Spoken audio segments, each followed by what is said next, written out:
Velina mai kako. Welcome to Keep It Aloha, a podcast that keeps it aloha by still being friends. I'm your host Kamaka, and the only thing I am not friends with here are those slot machines that keep taking my money here in Vegas. Anyway, we got a fun guest today, but before we introduce him, I gotta tell you about this week's giveaway running all month long. If you didn't know already, here on the Keep It Aloha podcast, we give away $500 or more in prizes every single week, all of 2026. This month's giveaway is provided by Aloha Card Shop, Aloha Pacific Credit Union, Hawaiian Airlines, and us. To enter, all you have to do is head to our Instagram and find the giveaway post. The full details will be in the description. I'll be pulling the winners on Wednesday, June 3rd, and announcing them on Instagram Live. For an extra 10 entries, email nicole@keepitaloha.com the secret word/phrase from this episode, as well as your favorite travel memory. And as always, the prizes and entry instructions can change every week, so make sure you're following us and listening to the full episode so you never miss a chance to win. Good luck and enjoy this episode. All right, let's introduce our guest. Before we continue with this episode, I gotta show love to our friends at Hawaiian Airlines, because right now they're running their biggest credit card giveaway ever. And this one is actually crazy. All 2026 long, if you're using the Hawaiian Airlines World Elite MasterCard, every single swipe counts as an entry into their sweepstakes.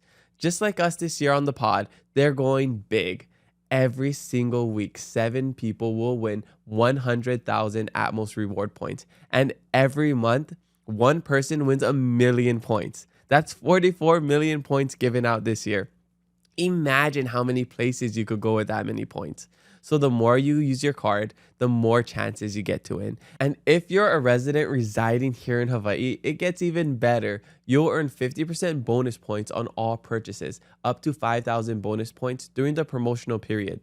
Winners get contacted directly, so if you see something from Martin Kane, don't skip over it. That could be your points right there. Restrictions apply, no purchase required. See rules. Ends December 31st, 2026 at 11:59 p.m. Eastern Time. If you want to learn more or enter, check out hawaiianairlines.com/greatpointsgiveaway. Good luck. Our guest today is an entrepreneur and podcast host from the Big Island of Hawaii. He is a creator and host of the Still Friends Show podcast, a weekly show with over 140 episodes where he sits down with entertainers, athletes, and creators for real, unfiltered conversations. Alongside co-host Raleigh Robertson, he built a platform that blends comedy, culture, and real-life stories, connecting Hawaiʻi and Vegas through the people and conversation that shape both. This father and veteran is also the co-host and executive producer of The Shorty Show. I am so stoked to talk stories with him today. He is Justin Akoni Hong. Aloha, Justin. Welcome to the Keep It Low podcast on the road in Las Vegas. How you doing? I appreciate you for having me, brother. Thank you so much, Kamaka. Last time I was here in Vegas, I was on your show. I know, crazy, right? Here. And we have a sick studio. Yeah, I know. Shout out to the pod place. We just found this place online. Noah, as soon as we walk in, the guy working here, we say, "How's it?" He says, "How's it back?" We're like, "What the heck? That's not normal." So when we found out he's from Maui, and crazy all the Hawaii connections. Yeah, here, it's right? such a small world, right? Yeah. Even the taxi driver that brought us here, also from Hawaii. It's insane. And thanks for we planned this so last minute. Justin, it was just, I think I texted you like less than 48 hours ago. Yeah. And now we're here. But that's literally how all of our podcasts happen, though. So You're used to it. Yeah, it's literally how it is for us. Now. First things first. Want to congratulate you, give a huge round of applause, pat on the back, like what you've built. I mean, starting from a GoPro in a studio, no mics or nothing, like getting to where you've built this place to, live ad reads, traveling, sponsors. Congratulations, man. This is amazing. Well, this is awesome that we're doing this, because I was on your show last time, and now you're here this is coming up on our 5th year. But you've been supporting the podcast since the start, basically. Yeah. Because I remember you messaging me, DMing. I think it was a different Instagram account, because I think you get blocked there. I get deleted every now and then, right? But I remember we were messaging a while ago, maybe 2022 at the earliest. I think you might have had it was still Hawaiiverse. Yeah. I think that on Instagram maybe had 4,000 followers or something like that, and that's when we first kind of started talking about using Anchor as the platform back then. Yeah, because you're just asking me questions. You said you're from the Big Island. And then I think you'd respond to stuff and we just chat every now and then.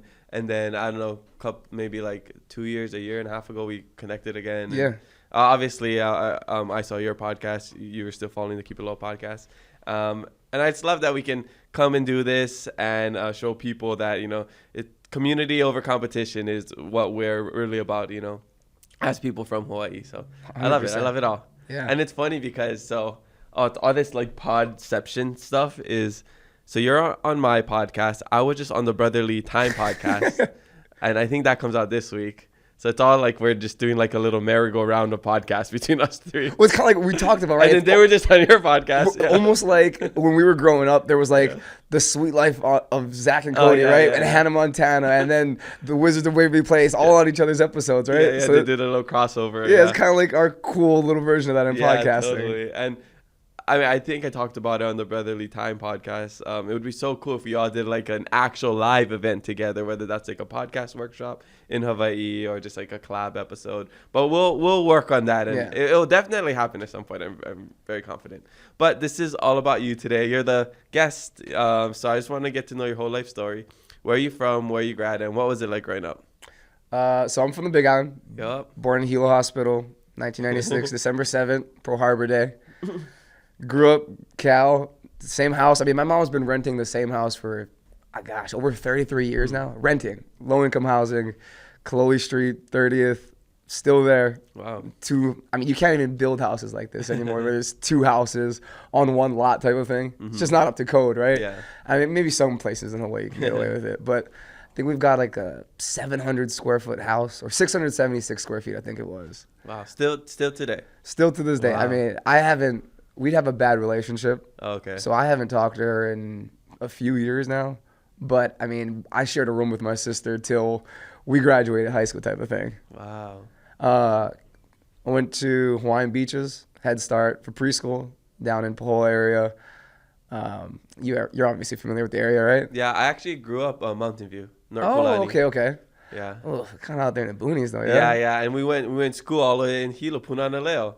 Ooh, And then okay. And Keaukaha. So we went from Mountain View to Keaukaha when I was like maybe up to like, I don't know, 2nd, 3rd grade. So still pretty young. That's so funny because like think about the amount of people in Hawaii. It's over 1 million, right? Yeah. And then how many people actually get past the Poneva stretch? Yeah. It's funny when people visit Hilo or just Big Island, they don't really know the geographical locations. And they're like, oh yeah, I loved Hilo. It was so awesome. Like I say, oh, where'd you stay? Paradise Park. Or they'll be like, Volcano. I'm like, that's not Hilo. That's like saying like, oh, Honolulu is so great and you're staying out in like Waianae or something, Who do you know staying in Hawaiian Paradise Park that enjoyed their vacation? It's getting like so developed. Everybody's moving there. Like Really? Pahoa, you know how, I don't know how familiar you are with Oahu, but I remember going to Kapolei growing up, driving by it, and there's almost nothing. Pahoa is becoming like that now. Is it where really? They're developing a lot of stuff over there. It almost seemed like Kapolei, like that whole just west side, like even like where all the military housing is, right? It like just popped up like overnight, right? Probably like in the last 15 to 20 years. Yeah. But yeah, I feel like that's how like that side of Big Island. Do you think it's going to really end up like that? And the only reason why I ask is because I know I'm taking this off of me. I'm so sorry. No. But because of like the building restrictions, right? Because there's the light restriction for Mauna Kea and the observatories, right? So that's why even our street lights, they've been green for the longest time. Oh, wow. How did you learn that? You just... And I don't even know if that's true. That's just what they've said in Hilo for the now. longest time. Yeah. Also a random fact. I always heard that you can't build higher than the tallest coconut tree. So I Googled it and it's true, Why? In Hawaii. Why? It's just something with the beautification. Like how we don't have what's it called, billboards and stuff? It's something similar to that, I think. That's so but interesting. you can't actually build higher than the tallest coconut tree in some places like Hilo. So wait, well, how does that work? Like, do they like? I don't know. They measure. They have a Samoan run up. They go like to the top. They measure. I don't know. Oh man, you're so good at this, dude. Congratulations, man. I'm so proud of you, bro. Thanks. Like seriously, like I just thinking about where we've started and reflecting to where now, it's amazing. Yeah. But I want to turn it back on you and get to know about your time on the Big Island because. So we're about 3 years apart. I'm 93. So I know we played Cal. I went to Navahi, which was right next to Cal. There. So we were kind of in close proximity, but I don't know if we've ever met. No, right? I don't think so. Yeah. And then I moved my senior year over here, so yeah, probably not. But so you ended up graduating from Cal. You played football. Yep. Anything else? Cal Elementary all the way through Cal High School. I mean, we've got like a good amount of my class of like K through 12 survivors, we call them, right? But I mean, survivors. Yeah, because think about it, like to go from kindergarten to 12th grade with almost 100 of the same people. Yeah. A lot of, like, we're not all in touch now. I don't even think a lot of us are close in touch, but there's probably 24 or so of us that live up here in Vegas now, type of thing. Yeah, wow. Just football, really. I've always wanted to play growing up, but because my parents split when I was young, I had like athletic talent, but I didn't get to play organized sports until high school. Oh, wow. I was really behind the 8 ball, real behind. I didn't start or really get playing time until my senior year. I think even going to my junior year, I had dropped to like 145 pounds. I was going to play, or I wasn't getting any playing time, so I was going to do cross country. And I mean, it wasn't like super fast. I ran like an 18-minute 3-mile, but it was just no option for me to get any time on the football field. And I remember getting closer to the year. We got to like summer, and I realized I want to play football. I don't want to run cross country. So I had about 8 weeks or something to try to put on weight. And I got to the season in camp at like 150 pounds. And I remember one practice, there's this kid, Makana Frazier. Family is really big on Maui, but we ended up going to a practice, and he had bad grades. He had to sit out for like a practice or a scrimmage or something. He slapped the shit out of my helmet when I was lined up in defensive end in his spot, and he was at tight end on the scout team. And I remember he slapped me so hard. I went from looking through my face mask to just looking through my ear hole. Oh, jeez. Yeah. It was just the worst. I mean, that entire season was so bad. And playing defensive end at 150 pounds. Yeah, that's crazy. I didn't know you started off as defensive end. And the equipment back then was not like it is. You pretty much got, I mean, that's just how it was for Hilo High. I'm sure Cal was similar. It's worse. You got whatever they had. So sometimes people had like huge shoulder pads that was probably loose. A helmet that probably didn't fit completely right on your head, and that would just basically do that. The helmets? Yeah. Like, we basically played in leather helmets, Kamaka. Yeah. Like, if you take a look at the helmets now and like literally what is illegal now, you can't even use those helmets anymore. Remember when the Schutt helmets came in with the DNAs with the blue inside of them? Right? Yeah, the cushion. The cushion, right? The TPU conditioning cushioning. Like, that was like amazing to have. Yeah. Those helmets can't be used today. They're so bad. We had like basically styrofoam. Yeah. Well, I remember I had helmets, like they were kind of hard on the inside. It was like I don't know what to compare it to. But it wasn't like the soft foam kind. It was like white hard and like a hard plastic. Yeah, like squares and yeah. And it wasn't like it sat on your head comfortably. Yeah. There was no dry fit fabric on it or anything. It was literally a hard plastic surface. Yeah, so that's why when I got hit, oh man, it gets sore. And a lot of times those pads are like a decade old. Yeah. Been used since Cal High School opened. The face mask is like falling off. Has been painted over like 7 times since the school changed its colors. Yeah. It was so bad. Like, I mean, the plastic inside those helmets would crack and break, and they would just stab your head. You remember that? Kind of like an old weight bench or something. Yeah. Or an old bike seat. Yeah. Oh, those are so bad. But I after my junior year, I mean, it was bad. There's videos. Like, I think of this one video all the time.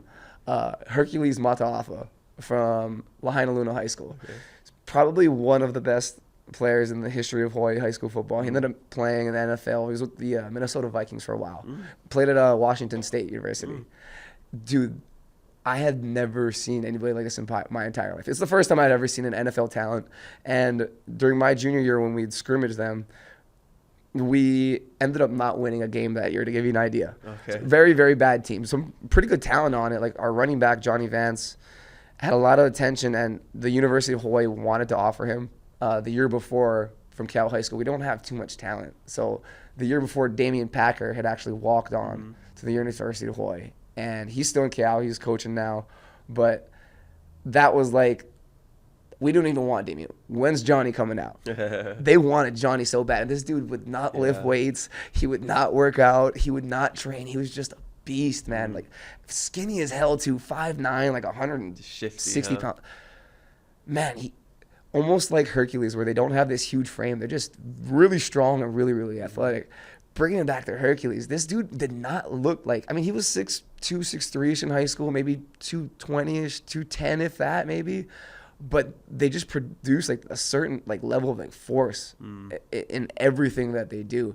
And I mean, this dude was tossing our offensive tackle back, like off the line once he made contact, like literally 3-4 yards off contact. Our offensive tackle would end up in the backfield. And, like, I'd never seen anything like it. I mean, this dude was insane. So getting to see that was pretty cool. And then, like, by the end of that year, not playing at all, there was a game against Kalakahe. Yeah. Everybody knows Kalakahe, right? Yeah. They were like the kings of Big Island football for a while. Even soccer for a little bit too. They had Samu Ching at the time. Okay. So they had Samu Ching and they had Manase Hangula. Samu Ching ended up playing at University of Washington. Ended up, I think, being Pac-12 Defensive Player of the Year or something like that. And, like, should have gone in the NFL draft. And, like, I think he would have had a good career, like outside linebacker, safety or something. But he ended up going, and it was, like, kind of controversial and a big story. I don't know if you remember it. He ended up going from the NFL Combine, dropping out, and then going to the USA Rugby. Oh, no.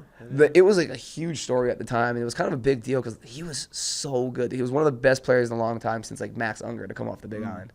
And then after that, that game, we played them. On one play, I jumped on his back, and I looked like a little girl at 145 pounds, and my legs dangling in the air. You know, no, man's a lot stronger than that. He's going to carry 145 pounds. So at the end of that game, I remember driving home from Kealakekee. I didn't ride the bus. My dad took me home with him, gave me like this long, long lecture from Kealakekee High School to Lapoihoi. And I remember we got out of the truck. I was crying, went to the back, and then hit a workout that night at like 11 p.m. to like 2 a.m.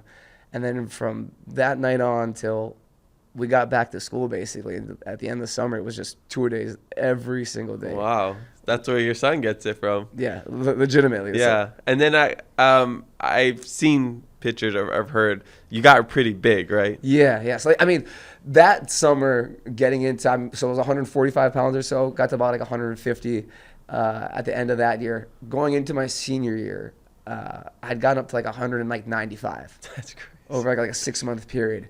And was it like a lot of just like bulk, or was it like dude, it muscle? Was like, remember, there was no Instagram, right? There was no fitness influencers at the time, right? I think what just started coming around, because I didn't even have like an Instagram at the time. It was MySpace, and it went to Facebook. So your Facebook. I had just gotten a Facebook at like 20. Your senior year, you probably had Instagram, because I was in college and had Instagram. At the very end of 2012, I think I got one. Yeah. And at the very beginning of 2012, I think I got a Facebook. Okay. And then I remember, I don't know if you remember, like Joey Swole and Devin Physique and Shreds. They were like the first fitness influencers, and they would release like these supplements, right? And now they're all juiced out of their fucking mind, right? Like they're all steroided out of their mind. But they sold to us that they're getting this big and muscular off of these proteins and creatines and all that. So I got so into like I made my dad, hey dad, can you buy me these books? And I got into nutrition really, really early. So it was decently clean. Like it wasn't as clean as it should have been. I put on more fat than I've wanted to, but I would say maybe 30 pounds of muscle or so in about like 6 months at what was I, 16, I think? Yeah. So I would say that not a bad feat. And then getting into that summer, there's a football camp that still runs today, one of the biggest in the country, Football University. And my dad asked me if I wanted to go to that. We didn't have a lot of money, especially with my parents split. I said, yeah. He said, all right, we'll do it. It's going to be at Aloha Stadium on Oahu. So we'll pay for those flights. We'll pay for the camp. We'll stay with your grandma over in Kailua and see what you can do from it. See if you can pick up the tools, any toolage that you can from these coaches that Cal coaches definitely can give you, and see if you can go get a college opportunity. I went to the camp. Dude, there were like real dudes there. Like, I'll always remember this dude, Canton Kamatule. Graduated from Punahou. His brothers, I can't remember his brothers graduated from in high school, but they all played Stanford. He played at the University of Oregon. He played at UCF down in Florida.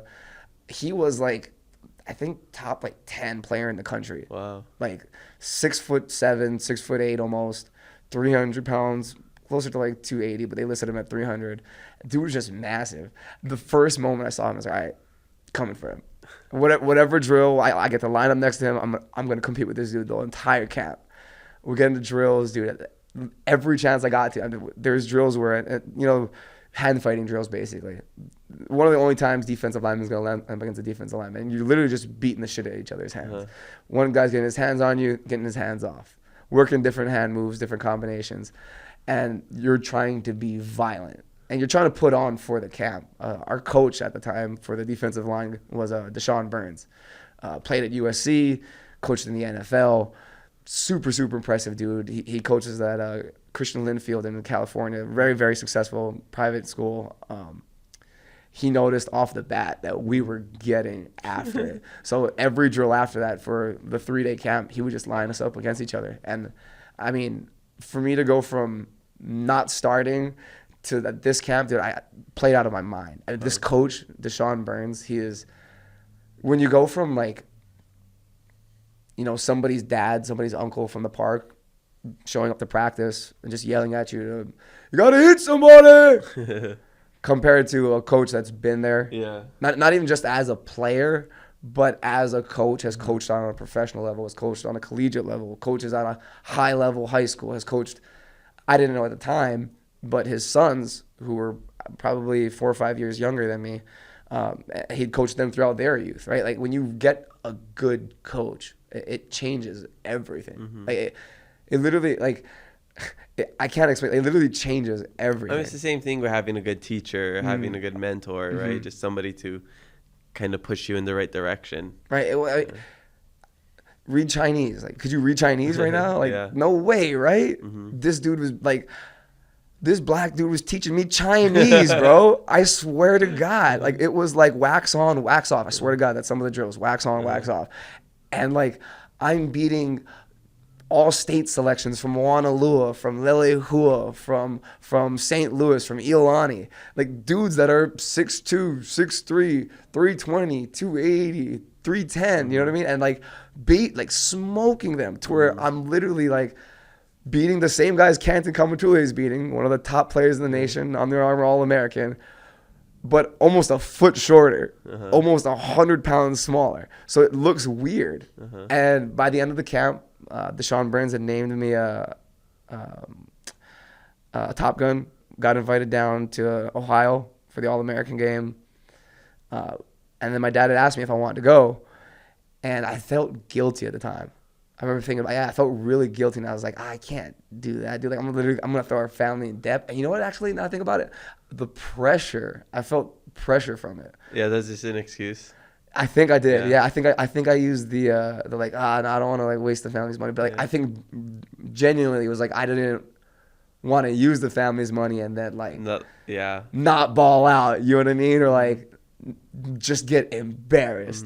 And I probably would have now that I look at it. Like I just was not ready. I mean, like at the time, I probably could squat like 180 pounds, 185 pounds. You know what I mean? Where Canton's probably squatting 585, 600 pounds. You know what I mean? And you only got like, what, 2-3 years of football experience? And those 2 years really at that point, or I guess 2-3 years, it's closer to 3 years, I didn't play. I didn't work out. I didn't train. I didn't have coaching. You know what I mean? Like I knew like things about football. I watched football. But like, again, try to read Chinese. I can look at Chinese and tell you it's Chinese. I can't tell you anything that it says. I co-own a Mexican restaurant. I don't know what they're saying back there. You know what I mean? So, yeah, I probably would have gotten dominated out there. And that even going into the season, like, I remember not going to the camp, still getting the Top Gun rating for him, and then we somehow kept in touch with Coach Burns. I don't know how at the time, but I had somehow kept in touch with him.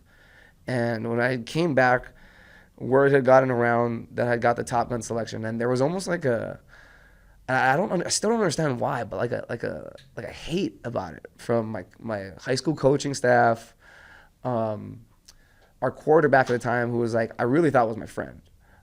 He was like a star his sophomore year. George Tadeo had left. He was like the varsity quarterback when we were sophomores, kind of like the leader of the team. Broke his arm towards the end of the season. They had took him out of our high school, and they transferred him to Texas because Texas football, right? And I think he did all right out there during his junior year, and then they were bringing him out back for his senior year. And we were like all excited, like, holy crap, dude, like we're going to be good. You know what I mean? I had just came off that camp. I thought I was going to be good. But I guess a lot of that, what afterwards, some of my friends ended up telling me like a lot of the hate ended up coming from him, and like kind of stirring the pot, and like he'd be telling them like I would have like a big head about like the camp when I really didn't, like, because if I did, like I would have went to Top Gun, you know what I mean? So it was kind of weird getting that from the coaches, like, oh, like all right, Mr. Know-It-All type of thing, when I really didn't. You know what I mean? Like I had so many questions. Like you said, I've only been playing 3 years, and I didn't have playing time. So our senior year, we had lost our first, I think, like 4 games of the season. We'd played against Waikea, and we did a backwards bounce pass. Backwards bounce pass? Like you throw it off the ground? Mm-hmm. So in football, right? People do that? Right? Right? And we didn't just do this. It's a lateral, right? So if it's backwards and it hits the ground, it's still a live ball, right? So we do this from our own end zone. What? In the fourth quarter, it's either a tie game or we're up like 7-6 or something like that, I think. And our defense is killing. We just got a turnover. They punt the ball. It's down at like maybe the 3-yard line or something like that. And we run this bounce pass. And as it bounces to the receiver who's out wide, the DB just runs up and like hits him. And then somebody runs over and jumps on the ball, and it's a touchdown. Oh my God. It's on Sports Viz, which I think now is like Big Island Sports or something like that, with Thane Mahone. He's taken care of a lot of Hawaii athletes and gotten them recruited through his video work. But everyone in the stands is, what the hell? What the is that? What kind of coaching is that, bro? Oh yeah, the local dads and uncles and aunties. Oh my God, the older brothers. They're scared in the linemen sometimes. It was so bad, bro. Like everybody's head is down. I would go out to try to block the kick. We miss. Offense goes out. They try to go down and score, but there's like literally seconds left. There's a few minutes left. They get stopped, turnover. Defense goes back out there, stops them again. We get the ball back. Then there's seconds left, and then the clock goes out. After that game, the very next week, our head coach is no longer our coach. And he's been at the school for, at this point, I don't know, closer to a decade than not. Wow. And he had overtaken the program from Coach Abalera, who had gotten us to the BIF championship game multiple times.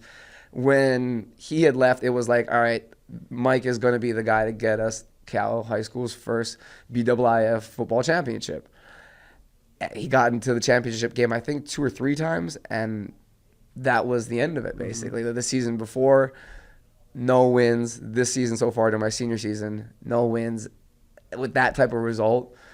So they released him, or he left. I'm not sure what happened there. Another coach stepped in, and we ended up still not winning a game until the last, or second to last regular season game this season against Honoka'a. Mm-hmm. It was the first time they had let Division I and Division II play each other in a long time. So we hadn't played Honoka'a in years and years and years. It was at our field, Cal High School. Ended up raining. And if you know anything about Cal High School's field, it is such in horrible condition. They put like grade 9 sand on it. So it's like a cinder road basically on top of grass. And so that's why the grass would end up dying. Yeah. And then when it would rain, it would turn into like muddy cinders. And so you would fall and your arms would be all cut. I mean, I've got like dirt in my elbow still. Yeah. Literally, I've got Cal High School in my arm. Funny. No need tattoo. I don't. Yeah. It's people like take a piece of grass home. I got it right here. I'm good. And it went down to the wire, man. Like we had scored, missed an extra point. We go to do a kickoff. They do an onside kick for some reason. The ball rolls to the front lineman. He picks up the ball, scoops, and scores. Wow. And the rest of the game ends up being a fight. We're, I think, again, up like 7-6.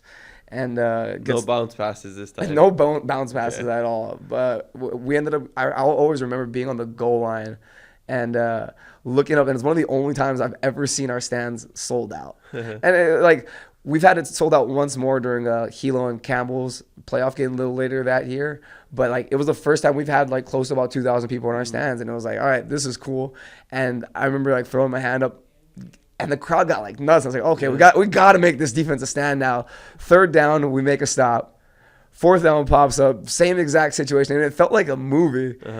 They hike the ball. Running back runs my way. Throw off the offensive tackle. Hit him in the backfield. Make the stop.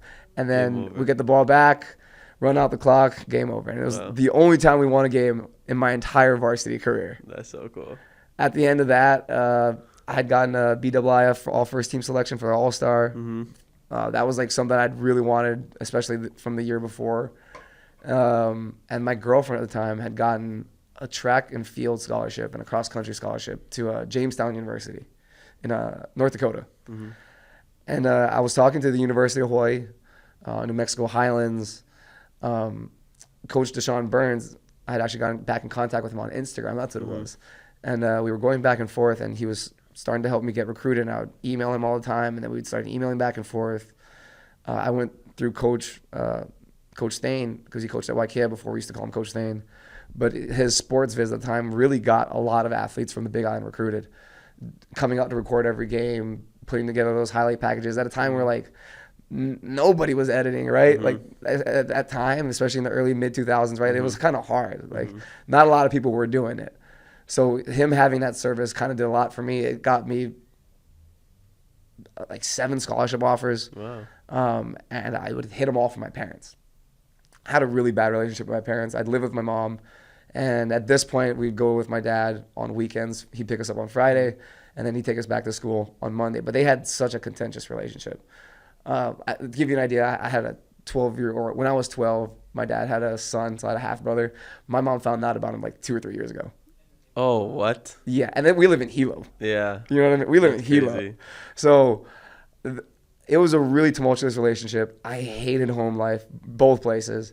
And I ended up trying my hardest to get a scholarship from Jamestown University, the school my girlfriend at the time got a scholarship from. Didn't hear back from them, and like I guess I was so freaked out about it that I ended up just reaching out to like almost every school in North Dakota.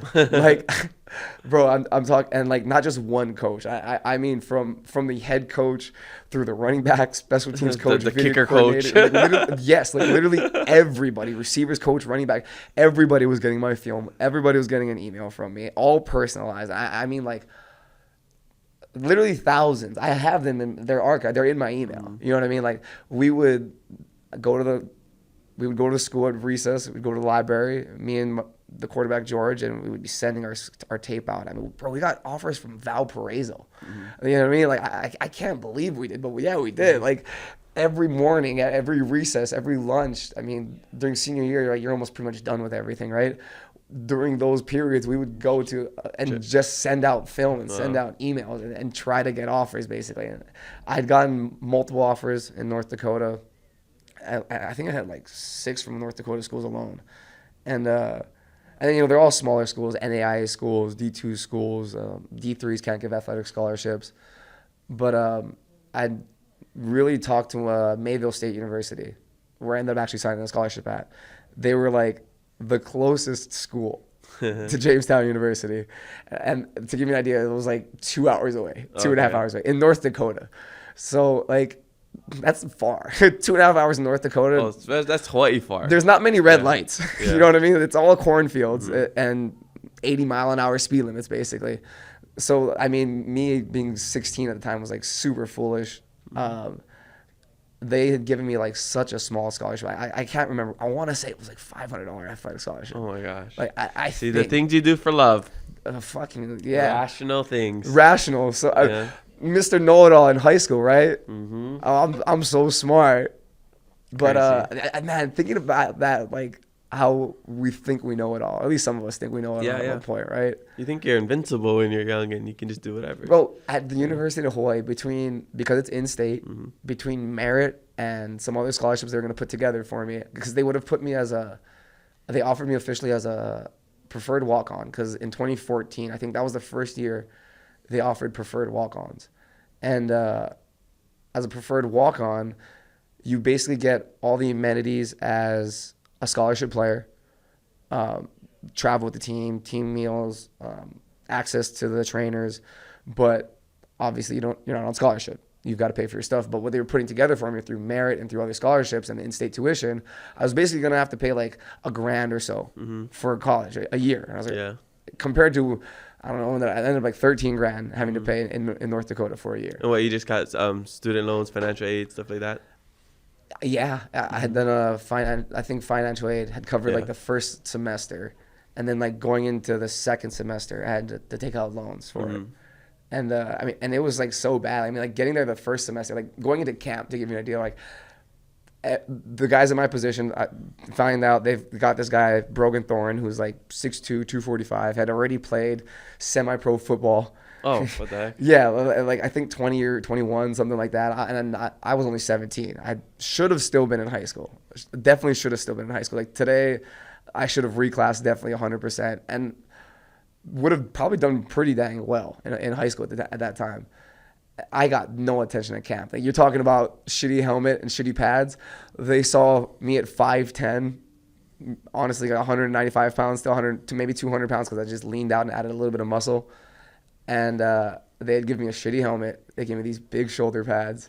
And I went through fall camp with it for like 3 or 4 days. And then we had finally gotten from like, like just the hitting shit into like some team stuff, some one-on-ones, some like pass rush drills. And I got to show what I had basically. And dude, killed it, like smashed. After that first practice of like team practice, they ended up taking me out of those pads, giving me nice pads, giving me a good tight jersey. You can have something a little nicer. Oh yeah, it changed up, and like first 2 games of the season, I ended up playing like a couple, like a decent amount for a freshman. I was like one of only like 2 freshmen that was getting some playing time, and then going into like the 3rd or the 4th game, on a Friday practice, they had announced the coach called me out for first D, and they told Brogan Thorne to get off. And though I'll always remember our linebacker, or he's a safety linebacker, Travis Algren, super buff, amazing dude from Alaska, really, really good athlete, should have played D1. What? Are you serious, coach? And like, oh my God, like the shot that gave to my self-confidence. Because he's a safety and he's bigger than me. You know what I mean? And he's faster, he's bigger. Like there's no reason Brogan Thorne, who's 4 or 5 inches taller, 50 pounds heavier than me, should be coming off the field in this situation. But I was pretty good. I was pretty good. And man, I just remember him talking so much shit to the coach. Like, fuck that coach.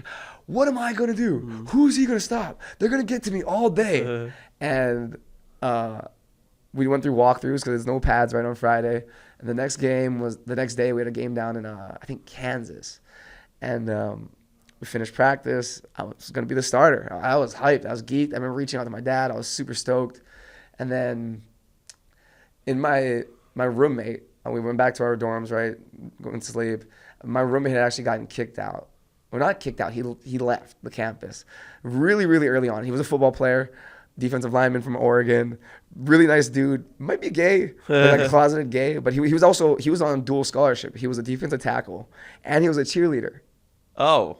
Right, and this dude was a fucking good cheerleader, bro. Like backflips, somersaults, throwing chicks up, like the whole nine. Right? Like really, really good cheerleader. At like there's like this mud run that they do at Mayville State University. They go to the football, like out like the cornfields. This is out in the boonies, bro. Like we're talking like if you look at my film, there's a football field and then there's just cornfields, right? And they would do this thing called like a mud run. So they get all drunk and all the freshmen going like, I don't know if it's, I didn't do it. It's not my thing. So I don't know if it's like underwear, but they run in like mud and they run like a mile or something like that. And after that, they were at a house party. Again, not my thing. And I was back home in the dorm and I hear a commotion. So I go to the window and I look out and my roommate's like stumbling out of a car. And this other Hawaiian guy, Makana, he's from Maui. He's like, get in there, like pushing him into our dorm. And then like these other cars come screeching up. And a lot of our team was recruited out of, they're black, California, Chicago, Florida, Texas. And those cars come screeching up and a bunch of them jump out and they're chasing after me after they run into the building. I say, all right, that's weird. Mm-hmm. And I can hear them coming up the stairway, bust into the door slams. Yo, what's going on, guys? And they, why are you fucking stupid? What are you doing? And then my roommate's saying, no, he's belligerent drunk. Yeah. Can't even understand what he's saying. And then I hear these dudes come storming up. Very urban dudes. Urban. You know what I mean by urban, right? Very urban. I got you. Very urban.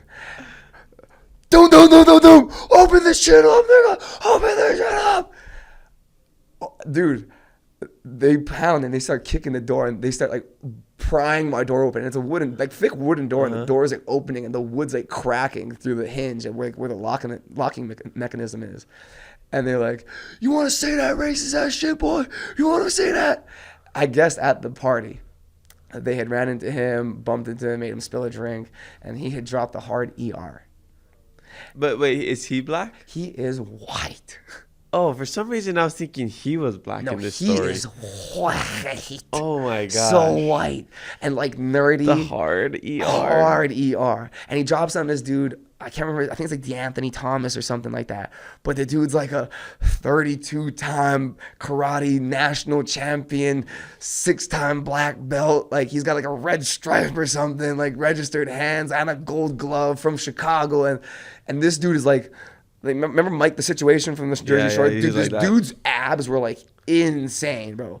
And he was like, did he not have a shirt on? That's why? Not at all. Okay. But why would you have a shirt on? Right. Well, we're maybe like a week or two in the camp at this point, and so we all know already. Damn, dude, what the heck? Like, Jesus Christ, your abs are insane. It's already known. Oh, this is all people on the same team. Yeah. Oh, I thought they just came. No, this is at This is at the camp. This is in the dorms, man. Oh. And I thought it was people coming from another school or something. I don't know. They ended up somehow calming them down and leaving. The next day at class, they are like haunting him. Like they're following him around. They're standing outside his classroom. He has to like hide. Within like that day, I come back and he's packing up and he's out. He left. So my dorm room I have alone. That Saturday going down to Kansas, the game I'm supposed to start, I've got a really bad problem with like waking up, especially because I was like. Now looking back, I was depressed at the time. I was really, really depressed. Like I just did not want to wake up. I just didn't want to wake up for things. And my alarm was going off, phone calls, people beating the shit out of my door. Get up, get up, get up.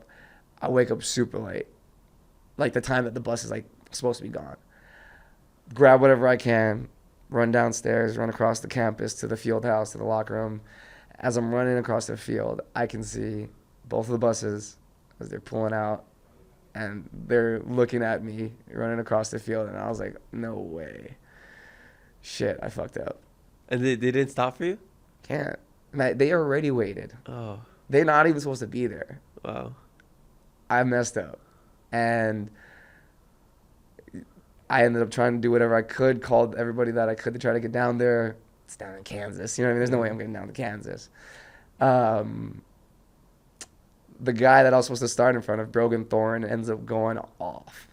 Bro has like a 90-yard interception return for a touchdown, like 3 sacks, like 4 tackles for a loss, kills it, like just murders it. I had no idea. In college, they actually have JV teams. Our JV team would play D3 teams. I think we played like Concord University or something, or the JV team did. So they took me from starting. We won, and I think it was our first win of the season, to where I had to play that JV game the next day, and it was a home game. And I was like, all right, you know, I'm gonna show out. I'm gonna make up for everything that I just did, everything that I just screwed up, this huge opportunity. I'm gonna bounce back. I'm gonna show them like I am that dude. I just fucked up, and killing it during the game. Like I could just tell like, oh, like yeah, like I definitely wasn't supposed to go D3. Yeah. I definitely shouldn't be in NAIA. Like, I actually should be in high school earning a higher level D1 or a mid-level D1 or a D1 scholarship at Hawaii or something, or something for D2. And on a play, I got cocky. There was a run play. I had hit him, held him up, and I was trying to strip the ball from him. And everybody jumps on. They're trying to take him down as I'm trying to pull the ball out. And our cornerback comes in, doesn't hit my leg specifically low, but he just hits us. And then as the pile is falling, my cleat got like pinned in the grass. And like the way like my leg folded, like the inside of my knee had like was on the ground as I was still like standing up. And I heard like a pop, like a tear, and then like something popped on like the other side of my knee. And like it went from like pain to like not being able to feel my knee. And I was like, uh-oh. And like once I said, uh-oh, I was like, oh man, is that adrenaline? Because I was also in like EMT classes at the time. And I realized like I probably just tore something. And I ended up like standing up, and I was like, I couldn't like, when I stepped, my knee like folded. I was like, oh shit. So I like kind of like hobbled off the field and like just waited for someone to come in. And I remember just sitting there in disbelief, like, holy crap, I think my season's done. And I think the game ended, we won, but I was so out of disbelief that like we won, our stadium cleared out, our team was like off the field, I was still sitting there. And like I was literally like alone in the stadium. And then as like the last of the people were like exiting the stadium, like the staff and whatnot, they're like, hey yo, what are you doing? Like, let's go. And I was like, all right. And then I started like limping, and then they grabbed like a truck and like took me out. And then that ended up actually being the last game of football I ever played. Wow. After that, I started doing rehab through the rest of the season. Started like being able to move a little bit. They said I should have got evaluated and probably got surgery, but I didn't even know how I was gonna, like, I was kind of like on my own. At the end of high school, I didn't have that good relationship with my parents. Moved out like a week or two after graduation. During the summer, I was like trying to get ready for college because me and my mom had gotten like a disagreement type of thing. And then I had like, she had a boyfriend, I think, a boyfriend or husband or future husband. And I didn't like him. We got in like spats and whatnot. I think I said something disrespectful about him or something like that. Hopefully it wasn't anything that ended with an ER. No. But it was like something like being like a man or something. Because it was just a bad relationship. She had a few like boyfriends throughout our upbringing that like we just never liked them. Never liked them. And where was that? Ended up moving out and ended up moving in with my girlfriend and living with them while getting ready for college. And while that was going on, there was just not much for me to like really get into. It was a hard time. And then after the season, basically, winter comes, right? You go back from winter break. My parents weren't gonna bring me home for winter break. They weren't gonna pay for a flight type of thing. That's what it was. I didn't think I was gonna be able to even pay for surgery. My parents weren't helping me at all with anything. So like, I'm in debt for school. I'm somehow gonna get a loan for surgery, or I literally didn't know how it was gonna work. So I didn't go get surgery. I just tried to do rehab on it, and it ended up healing wrong. So it never ended up coming back right. But in the winter, they were gonna leave me there. This is kind of like the downturn of college. They were going to leave me there. My girlfriend's parents and family ended up, they knew how hard of a time I was already having. I don't know how, but now looking back at it as a 30-year-old, they knew. So they had put together money and got me a flight. Wow. They brought me back home for the winter. And man, I was just in such a bad place. I was not a good boyfriend by that time. Like, I remember we were at like the beach and she was wearing like a more skimpy bikini. And I remember being like jealous about it type of thing, or like being like overly protective about it. And then we got in like an argument about it. Oh my God, I guess I'll tell this story. It's bad. So we got in like an argument about it. And as we were leaving the beach, I remember seeing like my cousin. We were at Richardson's jumping off the rocks. And is it, what's next to it? Before? Or right before. Like Lelevi? Like where the people jump off the tree? Yes. They're around there, but I can see some of my cousins and my family. And we're like waving to each other, and like I ended up being like a little pouty bitch and making like my girlfriend and her family or her cousins like leave, and then I ended up just walking over to the beach with him. And oh man, this is bad. So we went to go with my buddy. The day before, I had like a pound of weed in a big Ziploc bag that my buddy had given me because I'd come home from college just so I could have for while I was home for winter break. And me and my cousin after the beach, we're smoking, drinking, and there's a mom from one of his teammates in high school that he wrestled with that would like always hit him up. So I guess don't drop names because everybody knows people at Hilo. So we were talking back and forth, and he put me on the phone with her. I started spinning some game, and then she wanted us to come see her for some fun. And this is by like where you live, like Fern Acres type stuff, like out there, right in the boonies. And so we go there late at night. It's dark. We go in his truck. For some reason, we leave the truck on the road. There's no street lights right out there. Truck's on the road. There's no pavement, right? All dirt roads. There's barely any houses, right? Truck's on the road. Doors are open. Pound of weed in there. My cousin's a weirdo. He's got big knives, bow and arrow, this and that. And we go up to the house to try to like we're like trying to get in contact with her. We're trying to call her and she's not picking up.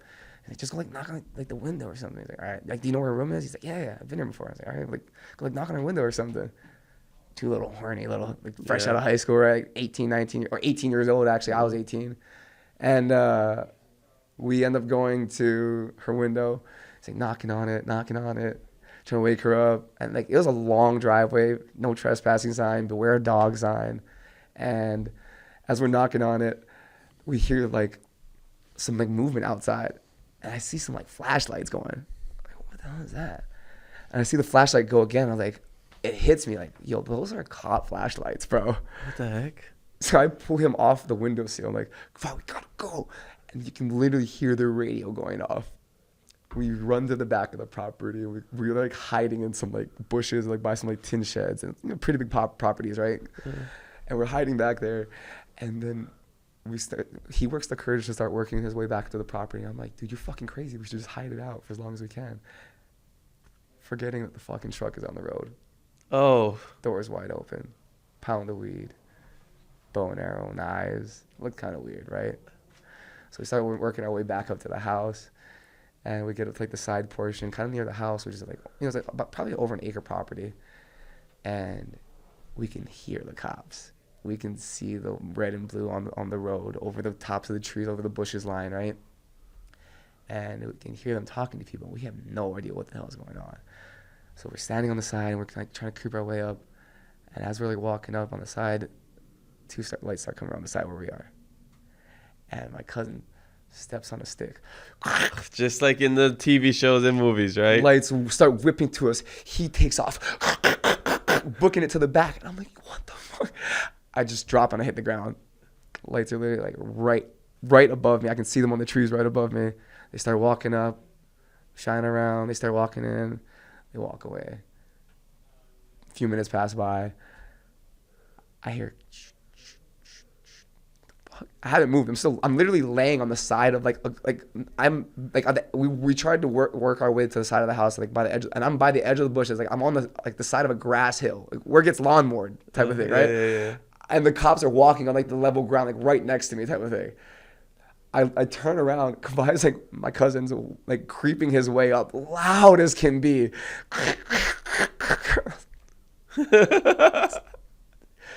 Cops walk around, he works his way back up to me, and we're sitting there in the bushes, and we're like, Kavai, I don't think we're getting out of this, bro. He's like, no, dude, we got this. We're going to figure a way out of it. Kavai, look, we're probably not going to find out of it. We just got to get our story straight so that everything's lined up for when we go out to go talk to the cops. Yeah.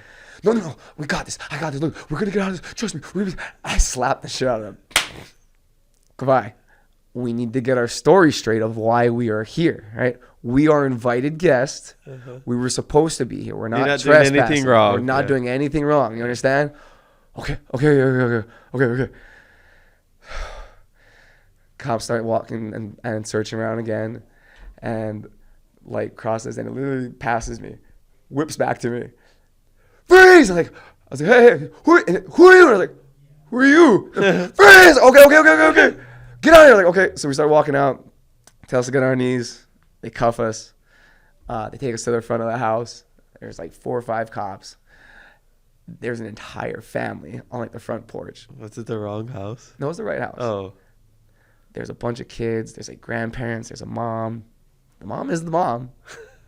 The kid is his classmate, his teammate.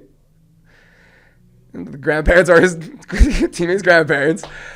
And basically, what had happened was when he was up on the windowsill knocking on the window, the mom was sleeping, and he had woken up her younger daughter. The younger daughter got scared, seeing a man by the window, thinking he's trying to break in, wakes up the grandparents, tells them what she sees. Grandparents see the same thing, call 911. And they got there that fast? Remember what I said about... You guys were knocking for like an hour? Horny teenagers. Oh my goodness. We weren't knocking for an hour. We were probably knocking for like 3 hours. You guys don't, if you're not familiar with it, like this is far in the boonies. Like closest police department is probably an hour away. I didn't even think about that, bro. Right? Bro, we were there probably from like, I don't know, maybe shortly after midnight till, by the time that we were finished with the cops, the sun was coming up. So by the time they got there, maybe it was almost 5. Oh my goodness. 4 or 5 in the morning. We were there for probably a few hours at least. Horny 18 Hormones, man. And so look, nobody wants to say why we're there, right? We don't want to say. She don't want to say. Yeah. Everybody's willing. They know the kid notices, the mom notices, and they're like, oh yeah, we know them. And then. But then there's everybody's willing to drop it. The grandpa's like, no. They're disrupting us. There's no reason for them to be here. There's no reason. They were up to something. There's no trespassing sign. I mean, he's like, well, if she doesn't want to press charges and there's no trespassing, there's trespassing signs. So, all right, show us. So we're in handcuffs. Family walks us up. All the cops walk us up to the front of this long driveway, front of the property, show us the no trespassing signs. Luckily enough, the sign next to the driveway are beware of dog.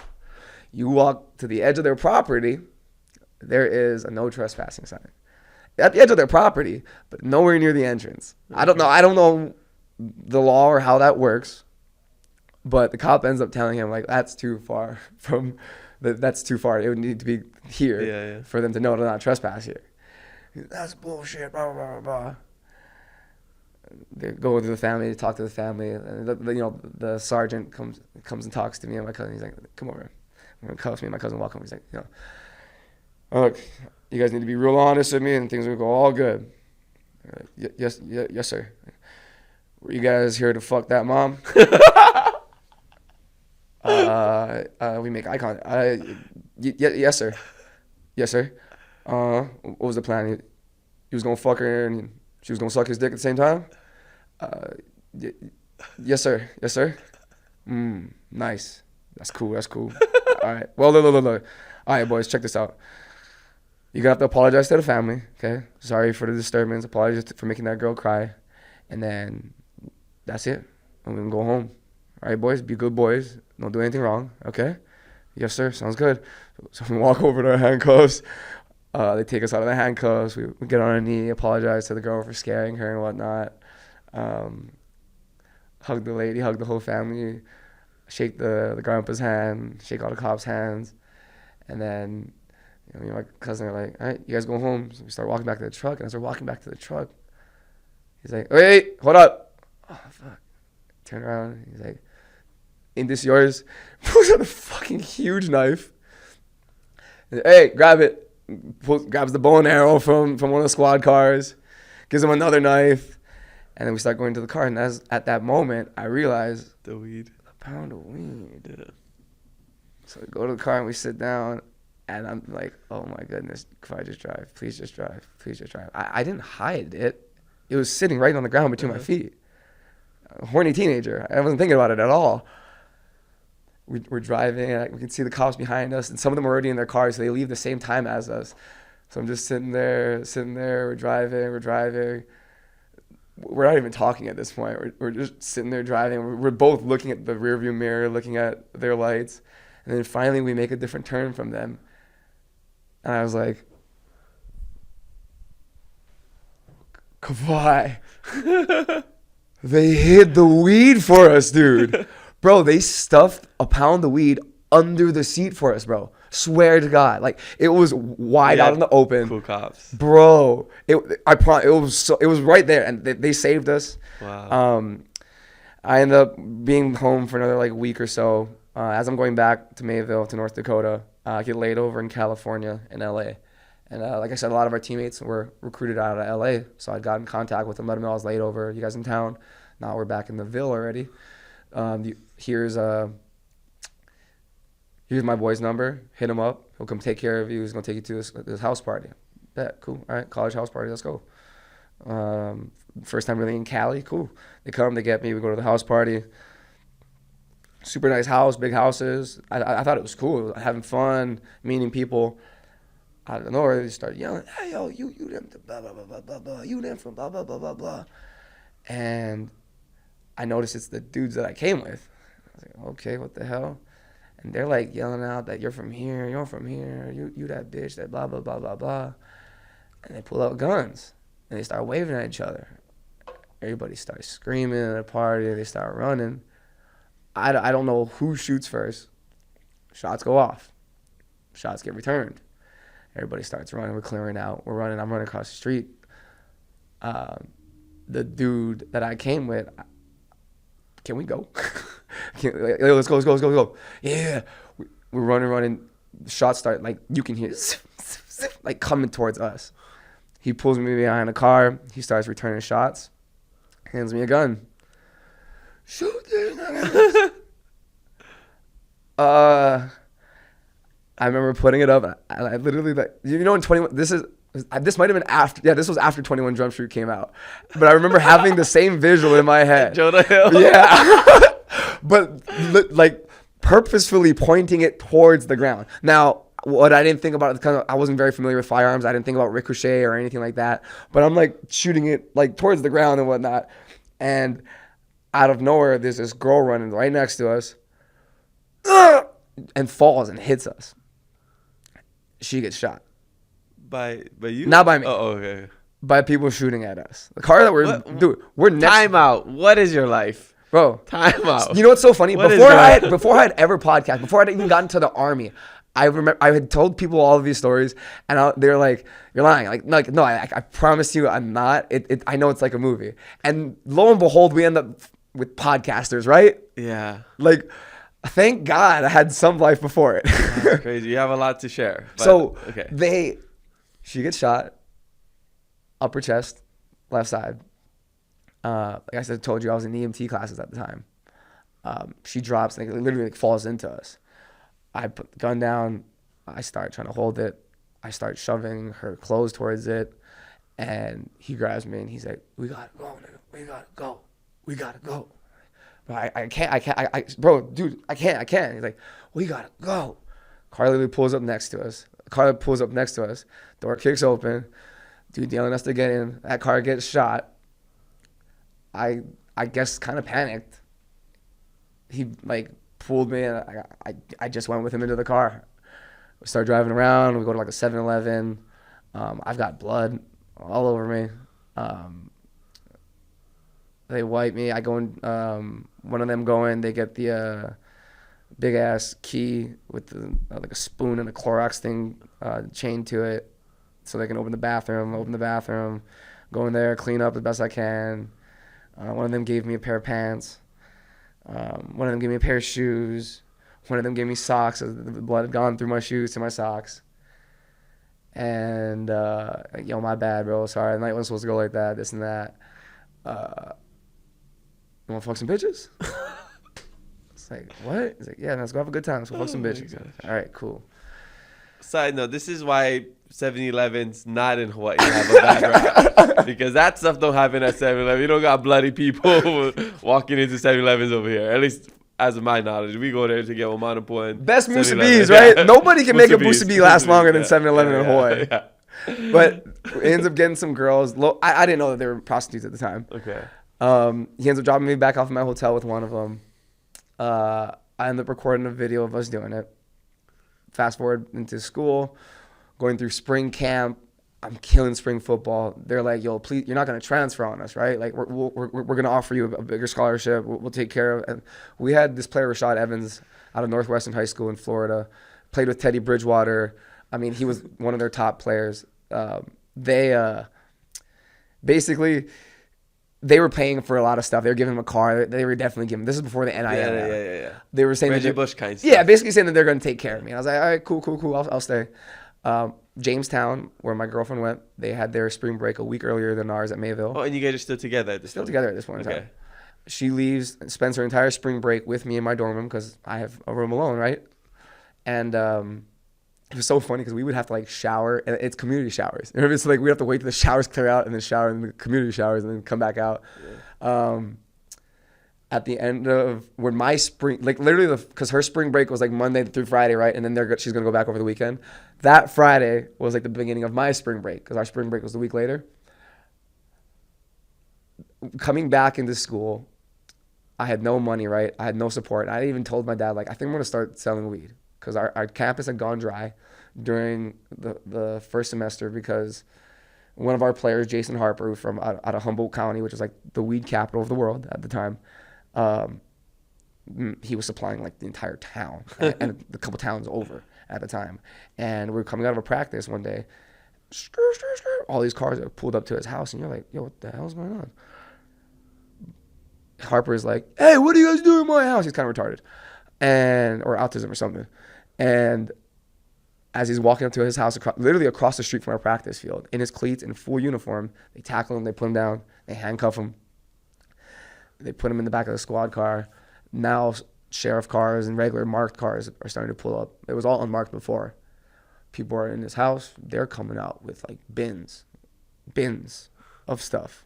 I don't know what, but stuff. Like I can tell some's weed, but like there's more. There's coke, there's pills, there's all kinds of stuff that I wasn't just familiar with at the time. Mm-hmm. That day, literally within like 30 minutes, the entire campus got hit, canines, and it went dry. And in North Dakota, to this day, I believe weed is still criminalized.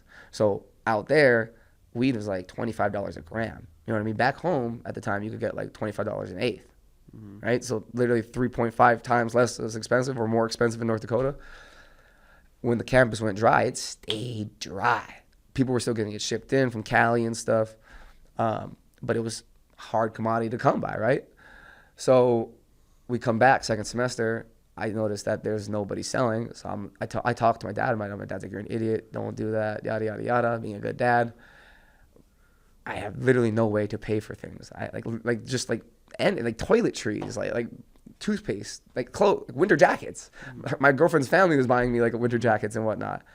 And I was like, all right, I'm going to use some of I took out a little bit more of like the student loans, like the FAFSA, right? And I ended up using some of it for like a QP. I somehow seen Jason Harper post on Facebook, and I could not figure out how because of everything that came out of his house. Turns out his family is like multi-millionaires. Oh, wow. They run big operations. Got a great attorney. I got him out on probation somehow. In-state. Reached out to him. He didn't know who I was at first. Thought I was like a Fed. Told me to come out to meet him up in Grand Forks. And we're in Mayville, so that's about a 30-minute drive or so. So we drive up to Grand Forks. He says, come alone. I had no way to come alone. I come with a couple of my teammates. I tell them to stay in the car.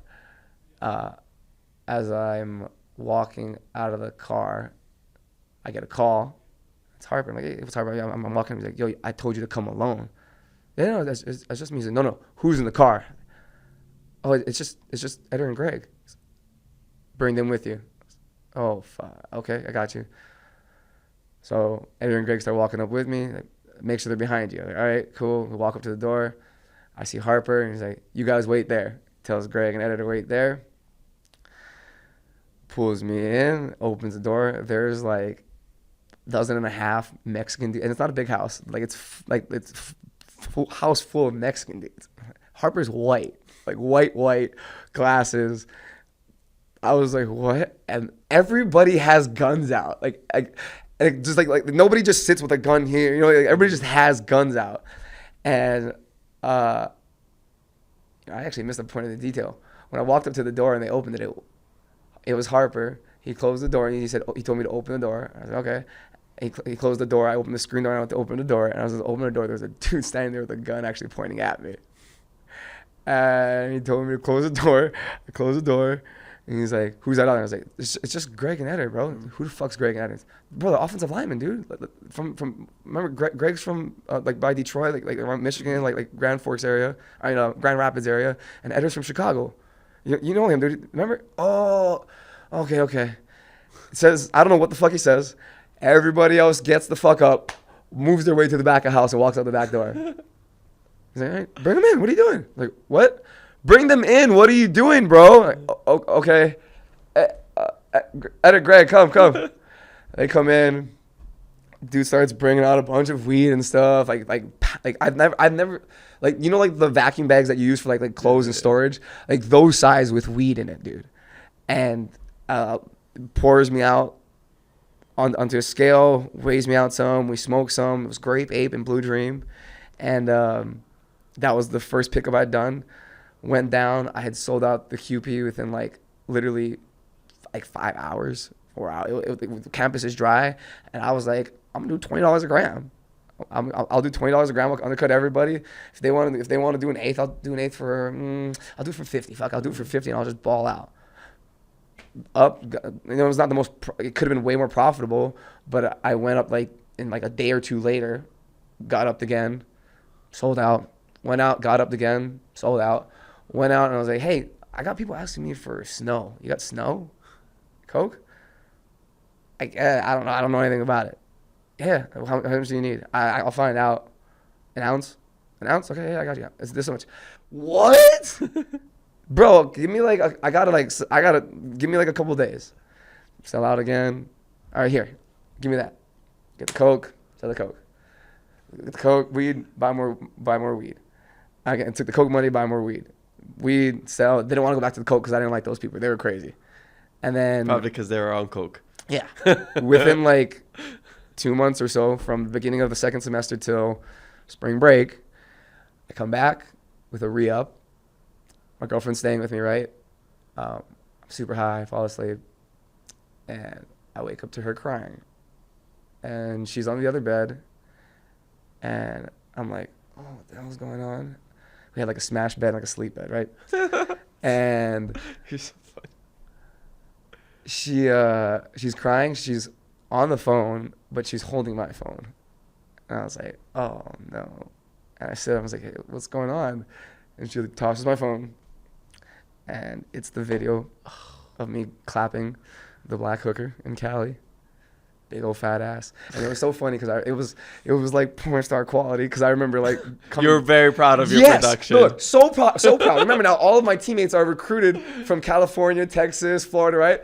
I go to my urban friends. Hey, urban friends, look at this urban chick. They're like, damn, let's go. And so she throws the phone. The phone lands on the smash bed. It's me smashing. And all right, how am I gonna recover from this? AI didn't exist back then. AI did not exist. Or at least in how it exists now. She finishes her phone call. We start talking. I'm trying to like calm her down. Lying. Yeah, it was before you. When? It says the recorded date at the top. I didn't even think about that until right now. Oh, fucking, see, stupid, right? Dumb and horny. And we talked, and we got into like a good like level point. And I guess she was getting calls from her mom while we were talking. It's not like I was like holding her phone or anything. Like we were just talking. Like, it was emotional. We were both crying and whatnot. And there's a knock at the door. And I'm like, oh, come back later. Thought it was somebody trying to pick up. Knock again. Yo, later. Knock again. Man, I'm probably a good customer. What you need? Sheriff's Department, open up. You called the... You called the cops? No, I swear I didn't. Turns out, I guess her mom, when she was calling, got worried that she wasn't picking up. Something bad happened. Good mom, right? Called the cops. Cops at the door. There's several thousand, close to like $10,000 on my bed, and like, smaller bills, mostly 20s. I just picked up probably about a half pound of weed. Reeks. Throw the weed into my laundry basket. Throw a bed sheet over the money, a blanket over the money. One moment, open up the door. Sheriff, cops, RA. What the fuck's going on in here? You're not supposed to have anybody in your room, obviously. It's obviously not a female. It's a male-only building. Wait, and you're in the dorm room right now? Wow. And, all right, we need to talk to her. We pull her out, start talking to her. You sit right there. We'll be right back. Anything you want to tell us? Nope, nothing at all. Is there any weed in here at all? It smells like weed. Smoked like an hour ago or something like that. I don't know. I'm high. Bad track of time. I have no clue. But my jacket smells right there in my hamper. You can smell it if you want to. No. We're not going to step foot in there yet. They go out. They talk. Tell me to sit down. I'm sitting there. What the fuck? How do I get out of this? And the EMT classes at the time, I remembered if you're suicidal, you have to get that treatment before being arrested. I was like, all right, well, that'll buy me some time. Let me keep that in the back pocket. Cops come back up, and Are you sure there's nothing you're going to tell us? There's nothing you have to tell us? No? All right. They turn around. They say something about a canine unit. They come back like, hey, we're going to gather. I was like, hey, I got something to tell you. I'm actually kind of suicidal. And I like want to kill myself kind of thing once in a while. And she's like, all right, sit right here. She leaves, comes back. So what do you want to come with us to a facility to seek some treatment? Nah, I'm good. I'm good. I'm just gonna take my time here tonight. That's not how it works. You can come with us to seek medical treatment, or you're gonna be arrested. Oh, all right. Well, I guess I'll come then. And then like there was no time for me, or maybe there was time for me to grab my phone or my wallet or something. And like I panicked, and I either didn't grab it or I didn't grab a charger or something like that. And they took me. I walked past my girlfriend downstairs. They let her pack her things into a bag and wait for a ride. Her friends ended up picking her up from Jamestown. They drove 2.5 hours in the middle of the night. I got in the back of the sheriff's car, no cuffs. Took me to Mayville, their local hospital. Was in a bed. They IV'd me up and whatnot. And then they ended up loading me into the back of, or they were wheeling me out. I didn't know where the fuck they were taking me. And they ended up loading me into the back of an ambulance. As they were loading me up, I was like, oh, no way. It was my teacher and one of my classmates doing her ride-alongs for our EMT certification. Oh, wow. Smallest town, right? Hey, guys. Super awkward. And because it's a suicidal patient, I am strapped in. I cannot move. Gosh. So we ride from Mayville to, I believe, Fargo. Was it Fargo? I believe Fargo. And, like the movie. Fargo. Yeah. Oh. And Sanford Mental Health Facility or something like that. You know, we get out, they take me out of the stretcher, we walk in, take all my clothes, take my shoes, take all my belongings. We're doing this questionnaire and whatnot. And I'm like talking to these two nurses, and I ask them, like, hey, well, where am I? Like, oh, you're at the Sanford Mental Health. Da, da, da, da, da. I'm like, okay, well, what is this? Like, it's like the asylum. Like, the what? The asylum? Like for crazy people? No, it's just people dealing with mental health issues and crises and da-da-da. I'm like, I don't belong here. Like, oh, that's what they all say. Oh! It's okay, Sid. Everybody says that. Well, bro, like legitimately, I that my heart like sank. And they take your shoes and everything because you can't have any shoelaces. You know what I mean? You can't have anything. So they walk me down this hallway. They walk me to a room. Down this hallway, there were people like yelling on walls, banging, screaming, going on. You know, it's an asylum. And I'm like at the end of the hallway in this last room. She puts me in there. I don't know if she even closes the door. I think she leaves it as a crack. And I just start looking around the room and like, bro, the glass is like 3 inches thick. And I looked into like the bathroom and like the handrails have like these metal plates welded in so that you couldn't tie something on to hang yourself somehow. Like, just creeped me out. And it was already like 5 o'clock in the morning. And again, this was like that Friday into like Saturday morning. So they came back in at like a couple hours later and they tried to give me some pills. I didn't want to take it. They made me take it. I stayed up. The next day I was like, hey, I'm not supposed to be here. And they're like, okay, we'll let you meet with the doctor, the weekend doctor. They have like a weekend doctor for some reason. I got to meet with the weekend doctor, and the weekend doctor, we sit down, we talk, finds out what happens and whatnot. I know the HIPAA laws. I can be honest about things, right? I'm honest about things. And he's like, all right, so as soon as you can probably get out of here is like Monday, because you've got to, like, I can't release you. I just don't have the authority to. So I go out from there. I go into like the common area. Bro, it was some of the crazy, like you're literally just in a loony bin with like crazy people. And I make some phone call. There's like a phone call like jail, and it gets like screened through, right? So I make a call. I call my girlfriend at the time, like, oh, I don't know what to do, whatever. She calls my dad, tries to find some advice. And then I tell her, like, whatever you do, don't let him call me. I don't want to talk to him. Tell you, and then you call me. I don't want to talk to him. I don't know if it wasn't just not wanting to embarrass him or like just that rougher relationship that we were starting to develop towards like my like adolescence, I guess. And they say I got a phone call. I go to the phone, pick it up. Man, it's my dad. And I was like, fuck, I just didn't want to hear this shit right now. So he's going like, bro, I can't. I don't want to hear that shit. I don't want to hear that. Just tell me what to do. I'm going to get in touch with your coach. We're going to figure out what to do. We're going to get you on a plane. We're going to get you out of here. I was like, all right, cool. So, but how do I get out of here? He's like, get out of here as soon as you can, and I'll figure out everything else. Okay, thanks, Dad. Love you. Bye. I think that entire day goes by. Don't eat. Don't sleep that night. Have to take the medication again. The next day comes. This dude actually comes up to me during one of the meals, and he's like holding a Bible, and he came to talk to me. He's talking about religion, and God sent me here to talk to you. I can feel it. I can sense it. You're struggling, and I have always struggled with like religion and God. And my family was not really religious, but like my mom's side kind of was, and we were go to church. And I from a kid just like literally didn't believe. Like from like as long as I can remember, I never believed. I was like, that just sounds fake. And he said that he was sent there to like talk to me about God or something, or reveal God to me. And he says, I want you to keep this. He just gives me the Bible. He said, you know why I'm here? God's really talking to me, right? And talking to you through me. And I said, really? He's like, yeah, God's really talks to me. He's been in me. The devil's even been in me. I said, what? He's like, well, that's why I'm here. I was like, oh wait, yeah, I'm in an asylum. This dude's crazy. Dude's like, God told me to kill my wife. God told me the devil was in my wife.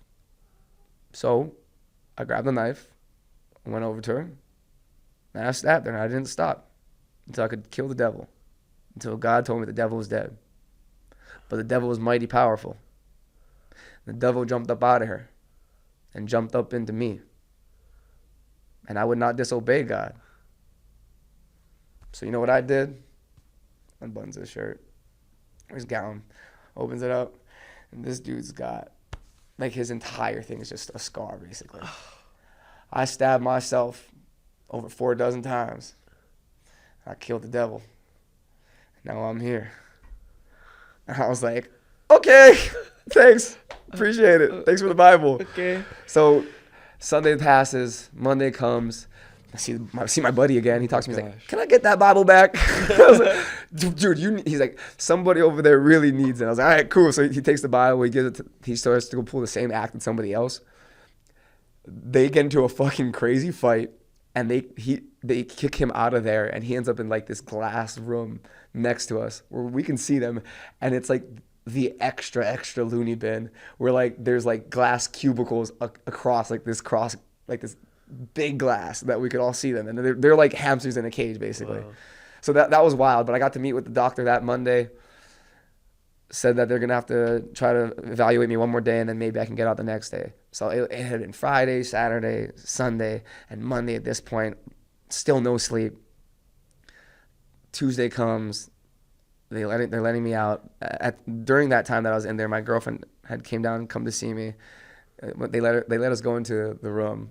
My room, and when the nurse was closing the door, the nurse was like, no, don't be too intimate, you two, because we can see you. She closes the door, and once she closed the door, I remember we just hugged each other and we just started bawl crying, man, like crying like a baby. And I think that ended up being the last time I ended up seeing her. We ended up breaking up like through text type of thing. Hey, it's definitely not gonna last out on that. But she's such a good person that she ended up basically kind of like helping me out of it still. Really good person and her family. So shout out to them. Yeah, 100%. Like I still feel indebted to them to this day. Like I once we make it big somehow, I'll still look to repay them in some type of way. Awesome. But I get back on the call with my dad as I'm getting out of the facility. I get on a payphone. I didn't have my wallet. I had no money. He paid for a taxi over the phone, I think. Taxi comes, picks me up, drops me off. As I get to the school, I call him up, and I'm like, hey, I'm getting here. I'm going to go try to get into my stuff and get out. I don't know if there's cops or anything waiting for me or whatever, right? So I get to the door. I get into the building, into Berkeley Hall. I get upstairs. There's super ghetto, super old. There's no elevator. I get up the stairs. I get to my room, go to open it. Key doesn't work. They changed the lock. My boys, my spotters, seen the K9 units coming, knew I had my shit, tried to break in to get the stuff. So they seen that, damaged the lock, they had to change the lock. I don't have a way in. I go to the other side, I see my buddy Jordell, very, very talented cornerback, really good coach today.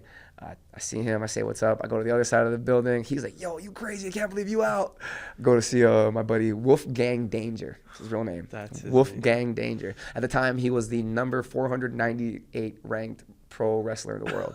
His dad was a famous wrestler in W whatever. Yeah. And I say hi to him. And he's like, bro, you're crazy, Hong. How's this possible? I'm like, look, just remember me. I'll see you one day, bro. We shake hands, dap up. And I got to go see the head of student life. And the head of student life is ex-DEA. So as I'm going up to go see him, I call my dad again and let him know I got to go see him. And he's like, all right, I'll let you know. Oh, no, I texted him because he didn't pick up the call. I texted him. And as I go into there, I say, what's up? He said, Mr. Hong, take a seat. Take a seat in this conference room. Pulls up a conference call. I was like, oh, I'm cooked. I'm literally about to go to jail right now. I'm fucked. Phone call answers, it's my dad. Mr. Hong, hey, Mr. Hong, I'm here with Justin. I like your plan. Get him out of state. DA is actually out of state for a murder trial in Minnesota. And I have no charges against me or anything yet. My grandma had donated money to the school. I was a good kid. You know, I was always looking to help. I'd always done community service. And, you know, he talked about I was a good kid and they just wanted to get me out of here. So he let me back. We walked back to my dorm room. Oh, three-way calls actually with my mom. Mom's crying. Dad's like, yep, thank you. He walks me back up to my dorm room, lets me in the dorm room. I start packing up, and they won't let me into the dorm room alone. And remember I told you, like, I had raw supplements, like, because I had the glutamine, I beta-alanine, because of my background in the nutrition. Like, I literally had supplements, right? Like, not like branded stuff. It was literally like the raw supplements. And they walked in. I remember he picked up, I can't remember if it was the creatine or if it was I can't remember what he picked up, but he picked up and he's like, are you kidding me? And he thought it was a bag of cocaine. I was like, no, it's creatine. I promise it's creatine. He ended up taking it anyway. And he ended up taking, I don't know if you know this, back in the old day in Hawaii, do you know what roach clips used to look like? Roach clips? Roach clips for smoking joints. Okay. No. I didn't know that there was they used to back in the day have like a little stick with like a clip at the end of it. And my mom, her friend, or maybe even it was my girlfriend's mom's friend or something, had given me like this roach clip. And I'd never used it in my life. I didn't even really know what it was for. And then the DEA guy picks up and he's like, and I'll take this roach clip too. And I was like, that's what it's called. That's what that's for. Okay. I never knew. But they ended up taking that. I packed whatever I could. And I remember I was grabbing my laundry soap and my refrigerator. And I was like, hey, can you give this to Jordell at the end of the hallway? Yeah. Can you give this to Wolfgang? Bro, this ain't a garage sale. Yeah. You got to get the f out of here, bro. Yeah. So I pack whatever I can in my bags. He lets me take my textbooks. He lets me take my school laptop and go return it so I'm not tens and tens of thousands of dollars in debt, dude. He lets me unenroll from classes, takes me to counselors and stuff and let me unroll and saved me a lot of money. Did you have all the money that's still on your bed? Were you able to? Oh, that's right. Thank you. I'm invested in this story. So we get back in there. But we are running on time, so we gotta. I'll speed it up. We get back in there.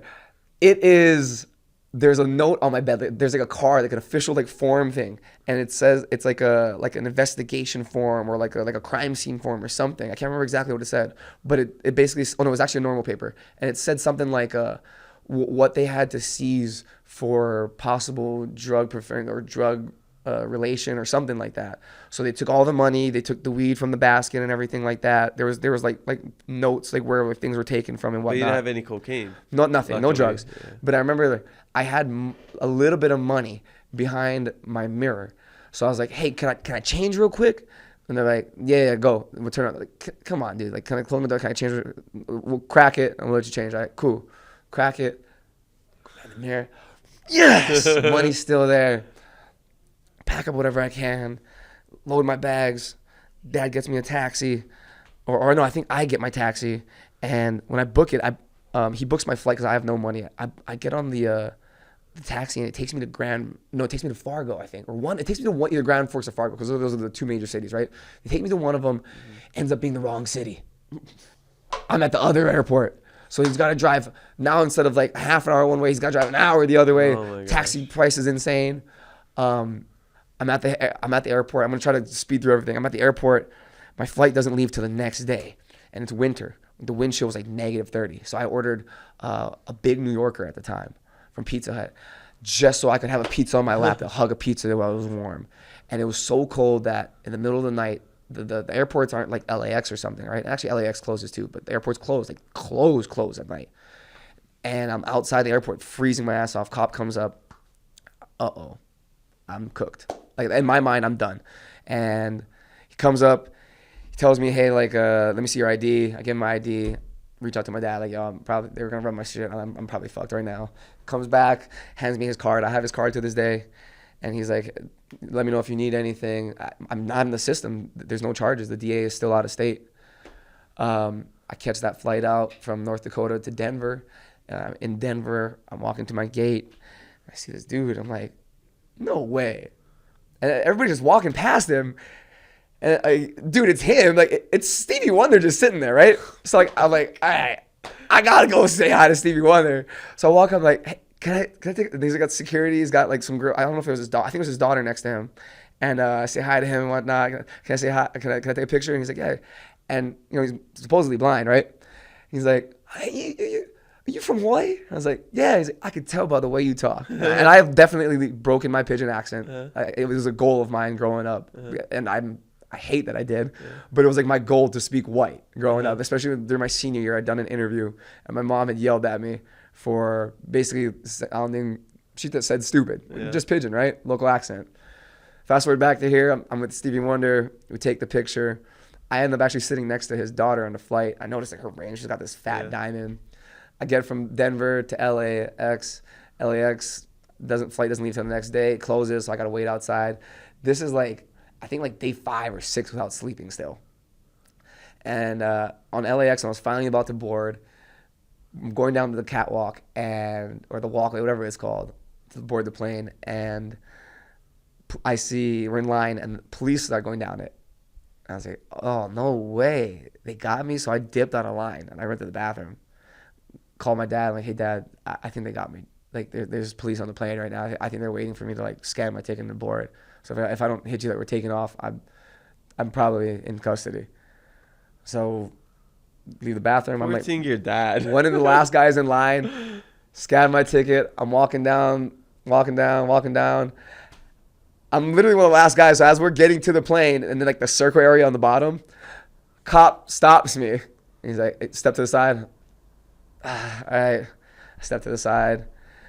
Like, how does this gonna work? And he's like, it's all right. Just hold on. Just wait. You'll be good. I was like, oh man, I'm not good. I started like freaking out.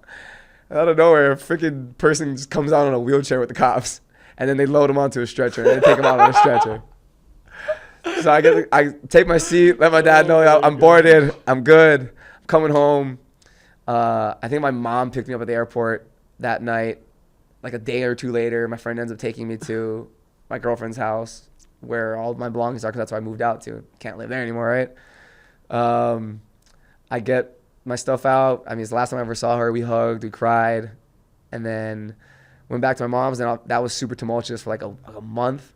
And then my quarterback from high school, right out of high school, had a kid during our senior year. He was already in Las Vegas, and he was selling cars and making good money.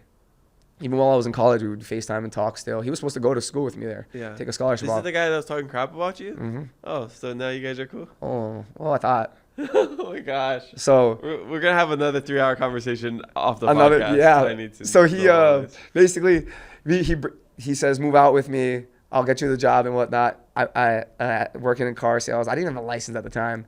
I move out, live with him. I didn't know his entire family, huge family from Pohoa. They ended up actually moving in with him because they couldn't, like, I don't know if the dad lost a job or something. So there's like 8 people living in this house plus me. Yeah. You know what I mean? It's super hectic and whatnot. Ended up not helping me get my license or getting the job at the dealership, or even anywhere at the dealership, any position. And I ended up working out I got putting in job applications everywhere and anywhere. Was getting nothing. No McDonald's. Like, literally nothing was taken because I had no work experience. That's one of the reasons I had to leave Hawaii. I couldn't even get a job at Sports Authority when they were at Pritzker Hill Plaza. I couldn't get a job, dude. Like, just nobody would even bring me in for an interview. I got an interview at Sports Authority on 4/20 when I came back, right?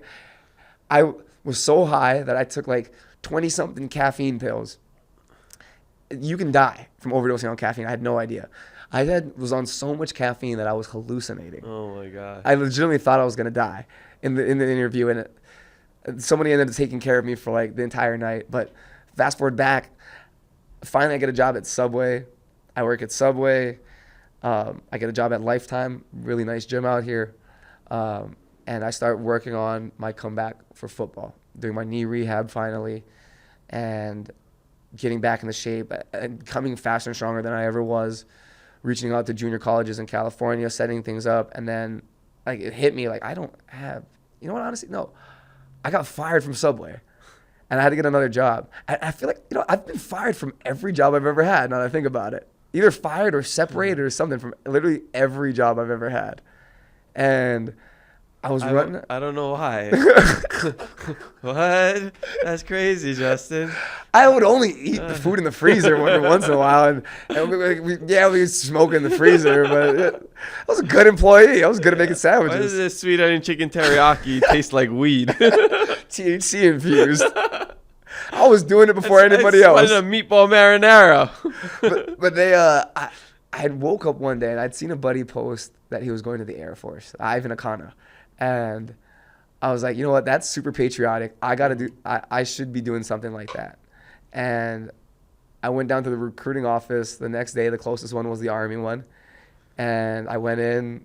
We set up an ASVAB like 2 or 3 days later. Killed ASVAB. And then they're like, all right, got to go to MEPS. I was like, what's MEPS? You got to like do your drug test and this and that. Drug test? Buddy. Wrong guy. My fat cells are made of THC. What are you talking about? So MEPS was like literally like a week away, or like 8 days, 9 days. And I mean, I lived in a sauna. I've never seen somebody stay in a sauna this long before. Like, I mean, I would drink 3-4 gallons within like an hour, and I'd be dehydrated because I'd just be in the sauna. And go to MEPS. I've got 2-gallon jugs of water at MEPS, chugging water, pissing every few minutes. They're like, you gotta know that what I'm doing, right? So I end up going through past MEPS. Like recruiting station hits me back up, like, hey, you passed MEPS, you can pretty much do whatever you want. What do you want to do? Media was an option. There's like media and something in the Army as an MOS, and I wanted that. I was like, I want this. Like, cool. There's like 12 of those in the whole Army. I was like, all right, so what do I get to do then? Like, want to be a combat engineer? What's that? I'm like, well, pretty much like the dudes you see in the movies. You're like an infantry dude, but at the same time, you make bombs and shit. Make bombs? Yeah, that sounds cool. Hell yeah, why not? So I went in, did that. Ended up in a light or in a heavy unit, which basically means like more vehicles in your unit. We were in a route clearance unit. Ended up doing really well on like certain vehicles. They ended up putting me in a vehicle commander training. So like till this day, I'm the youngest vehicle commander in the history of the United States Army. Wow. Still, I believe I'm the only non-commissioned officer to be a vehicle commander. And I mean, that I didn't realize how special that was at the time until I'd met a 1-star general, or a retired 1-star general out of the Army, and he had told me like, that's pretty special. You should like get that framed or like keep that. That's really special. So I've got it at home. I don't have it framed yet, but I know where it's at home and whatnot. And career went well, but I sustained a few injuries. And then hope you got that full disability. I had no idea that was going to be a thing. Getting in, I had no idea that was a thing. The rumor you hear all the time is that people don't get it. And you hear a lot of people that don't get it. And you hear it from all the older guys that like, yeah, we didn't get it. Like, or my buddies didn't get it and whatnot. And, anybody that's in the service right now, like, you need to keep your paperwork. And I don't know if it's a thing. I don't even know if I should be putting it out on this big of a platform. But I don't know if it's something that the military branches do on purpose to try to mitigate, the government expense of the VA. But it's like your medical records are not there, accessible. Your sick calls, your profiles, which are what you go on when you have an injury, right? It's like being on the injury reserve, right? it's almost like they get rid of it on purpose, or they don't give anybody access to it. The VA, nobody, that you can go request them. They're not there. The sick calls, the profiles, none of it's there. And literally that's all you would need to pretty much guarantee you get your disability. And I feel like I personally believe anybody that's willing to sign up and to die for your country and that does actually go through it, you know, even if you've actually gone through and you are an American soldier, I think, and you did sustain those injuries, I think you deserve it. Even if you didn't necessarily get it over in wartime or over on a deployment. Because at least with my battle buddies, I'm making sure we're all training so that when we're down range, I can trust you with my life. Yeah. You know what I mean? So we're training high speed. We're going to train high speed, like, because we're not going to go over there and be a fucking goofball. You're not going to? Yeah. No. So we're not going to 21 drone street it. We're not going to Jonah Hill this. So, I think that's something possibly that the military branches do with getting rid of those medical profiles and trying to keep those costs down, basically. But if you're in the service right now and you have profiles, you have medical call slips, just keep them. Keep them. Keep those hard copies. Yeah. Scan them. Keep them on your hard drive somewhere, because when you get out, all you need to do is file. And provide those. Okay. So that's basically what I did. I mean, like, I've got friends that missing limbs. You know, I've got bad injuries. You know what I mean, and whatnot. Like, things I'd rather not get into. But like, I know I've got, again, buddies with missing limbs. That's crazy. You know, lung transplant, heart transplant. Jeez. Lung transplant from the burning pits. Like, and 10%. 20%. Like, bro, like, how are you not at 100%? Like, you got a lung transplant. Yeah. That's a conspiracy, a new conspiracy would drop in the bucket. But we do need to take a break really soon. It's just so interesting, and had no idea this is where that podcast was going to go today. but I love it, and it's so interesting. And I think we'll get into more of the things with social media questions, but we just have a hard cutoff because we're renting a studio. Sorry about that. I had no idea it was going to go there either. No, I love it. I think it's a really interesting perspective of a local boy coming from the Big Island with an upbringing like yours, because that is not the upbringing I had. And that's not a perspective I ever share on this podcast. And you know, we've both interviewed Kyle. Yeah. I thought that was a crazy story. Now I got you. I'm like, oh my gosh, I'm sure you have way more crazy stories. And I have my own crazy stories of not me, because like I never drank or smoked, but all my friends did. Right. And I was there doing all those different times, hanging off or whatever, hiding from the cops, being like, wait, why am I hiding? I didn't even do anything, but I'm just there with everybody. Yeah. So it's just like, it's a very real, and thank you for being so vulnerable and sharing this. I hope you don't get in trouble for any of this. Hopefully. What's the statue of limitations? Probably not there. But dang, it's such a real look into some of the lives that we of kids that grow up in Keao, in Hilo, in Pahoa, in Honoka'a, in other parts in Hawaii, like. And then going to college with not a lot of support and like getting into these crazy situations. And now we're mature now, so you can look back at it and kind of reflect and be like, I wasn't a good not at all. No, don't hold back. Don't hold back. You were a bad person. No. I didn't make the right choices because I wasn't around the right people and I didn't have the right support. And not everybody. I have great support. You know, like we all have our own hardships in different ways and go through these, anxieties and other things on our own at different extremes. But what you just shared on this podcast, it's so real, and I just hope people appreciate it. And even if they weren't coming to this episode expecting to like hear all those things, still friends and whatnot, right? Yeah, it's just, and that's the cool thing about the podcast. It's like we just we had nothing scripted on not this, at all, and this is where it ended up. So I love it.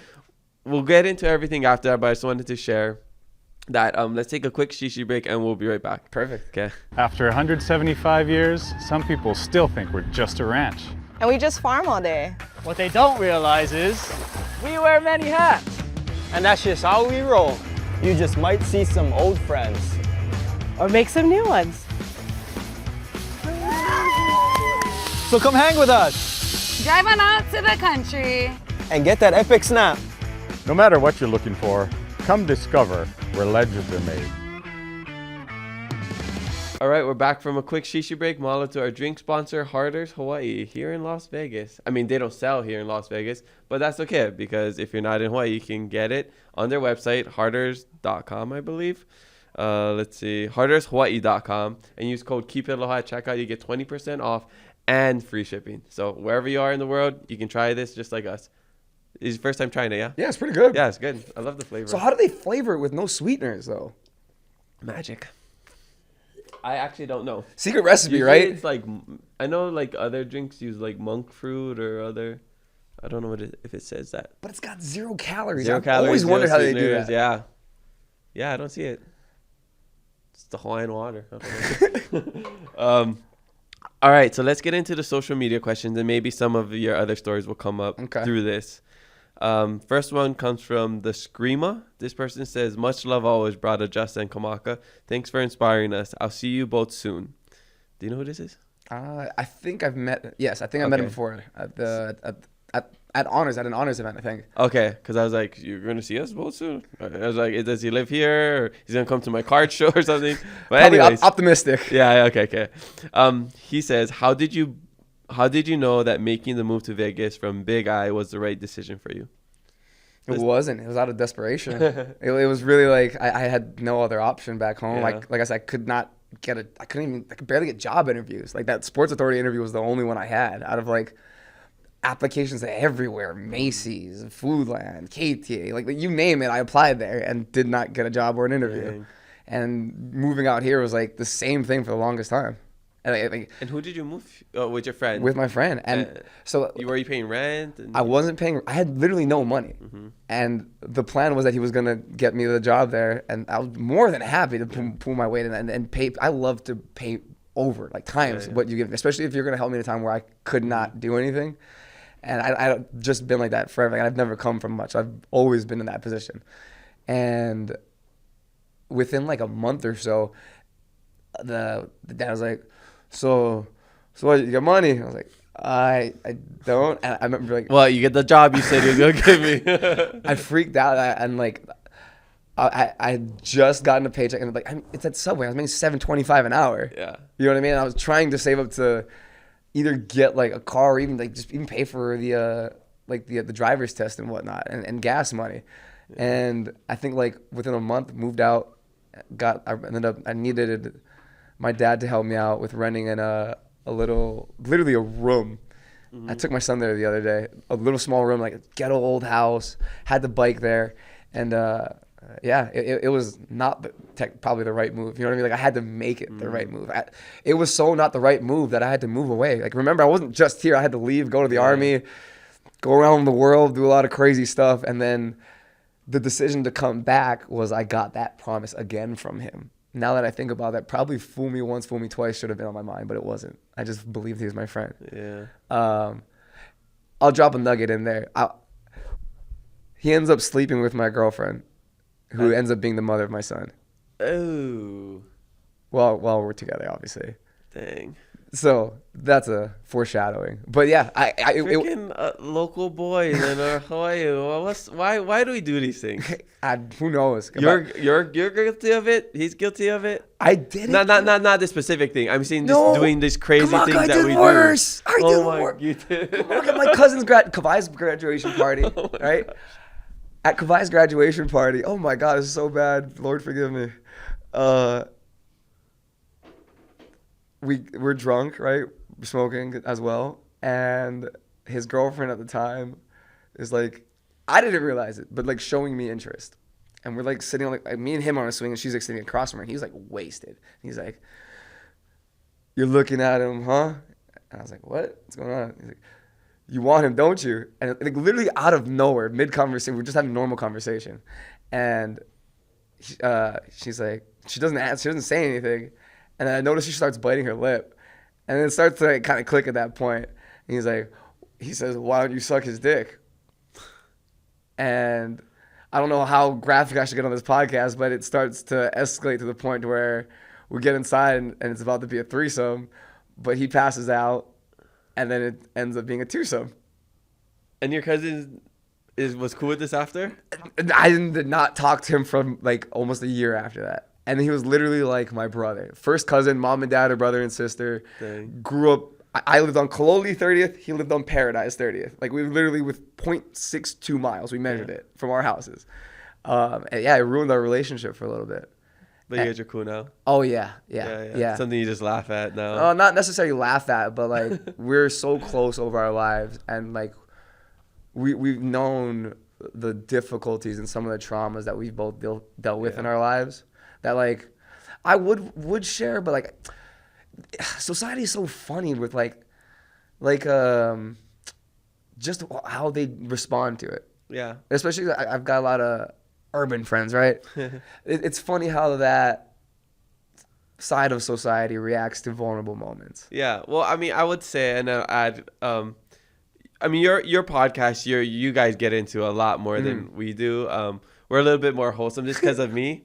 Lead me, please. Not saying that I'm better, but nobody should be judging. This is a judgment-free zone because I have, like, you talk to 10 people from where we're from, maybe 6 of them have similar stories. Right. 7 of them. I'm more of the anomaly coming from Hilo than anybody over there. Especially like Puna. We're from Puna. Exactly. Yeah, Cal. Puna side, Pahoa side. Like I don't know how I turned out the way I do because Hilo is one of the drunkest cities in the U.S. All of your influences around you, has kids early. Like it's very typical. I love it. I love it over there. I love the people there.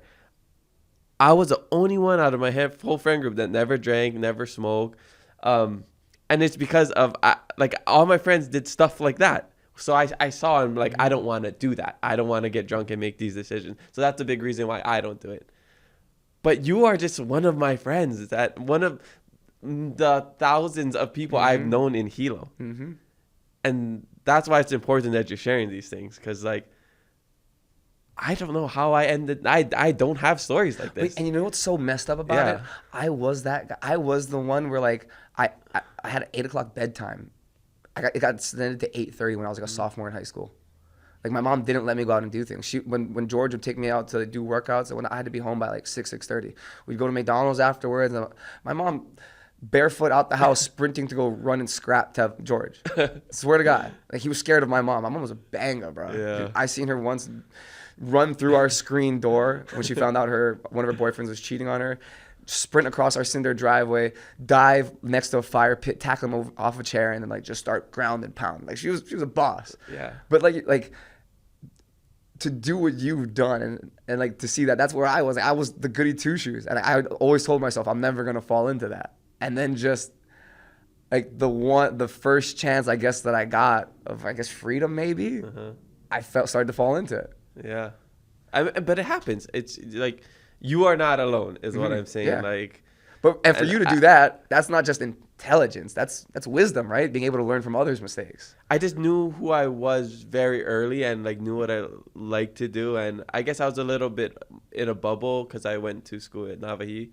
So our bubble is a little smaller than like people at like a bigger public school. So I had less of those influence in person.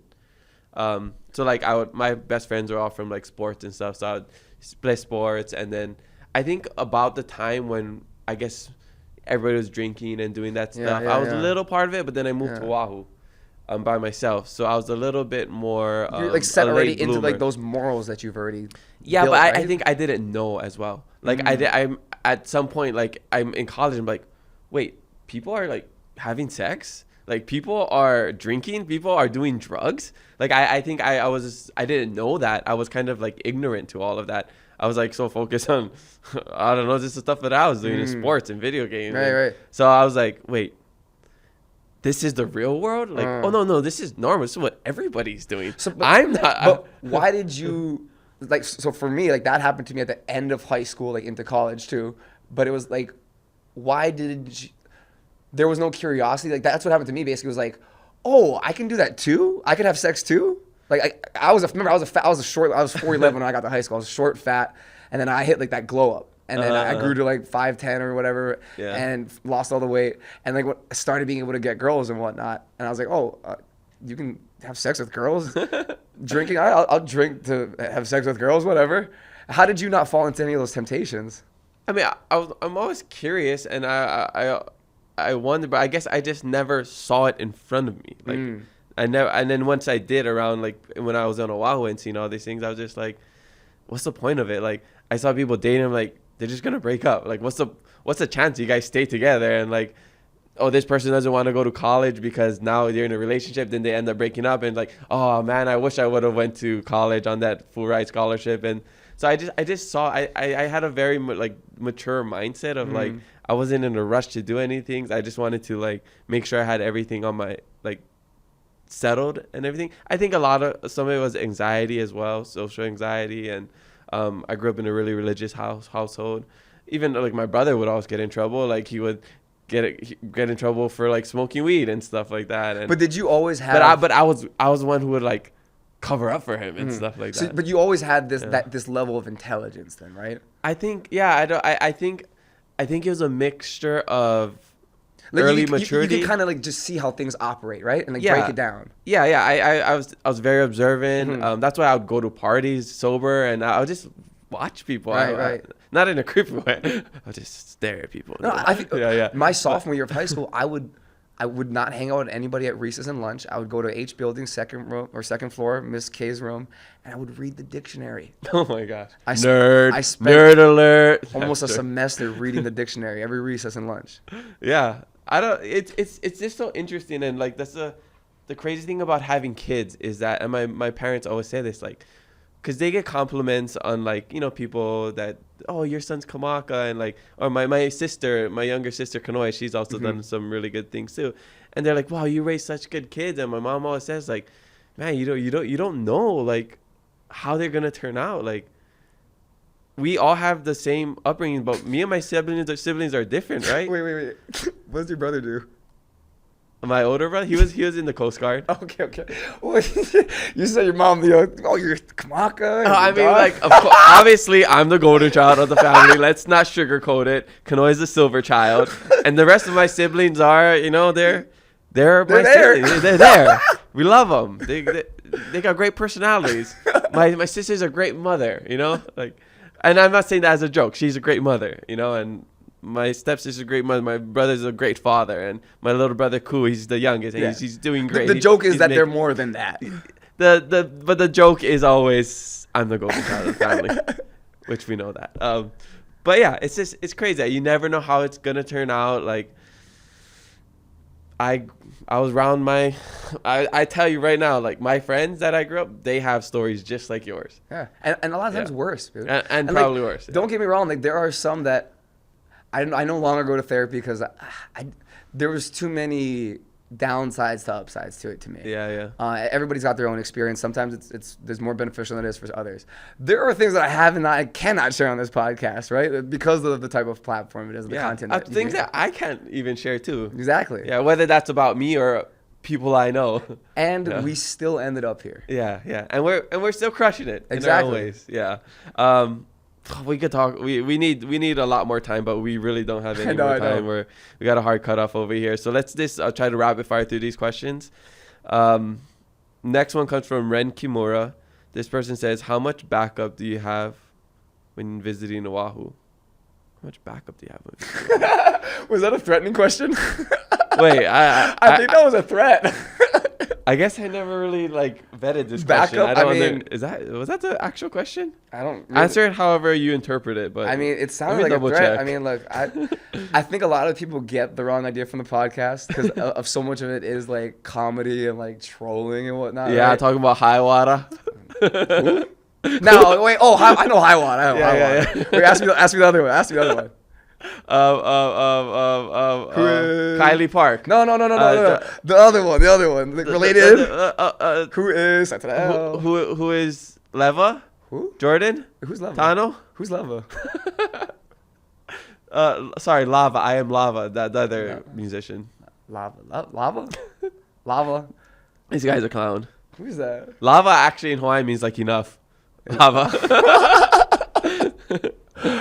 But yeah, I mean, I enjoy it. I'm somebody who doesn't want drama in their life. Sorry. No.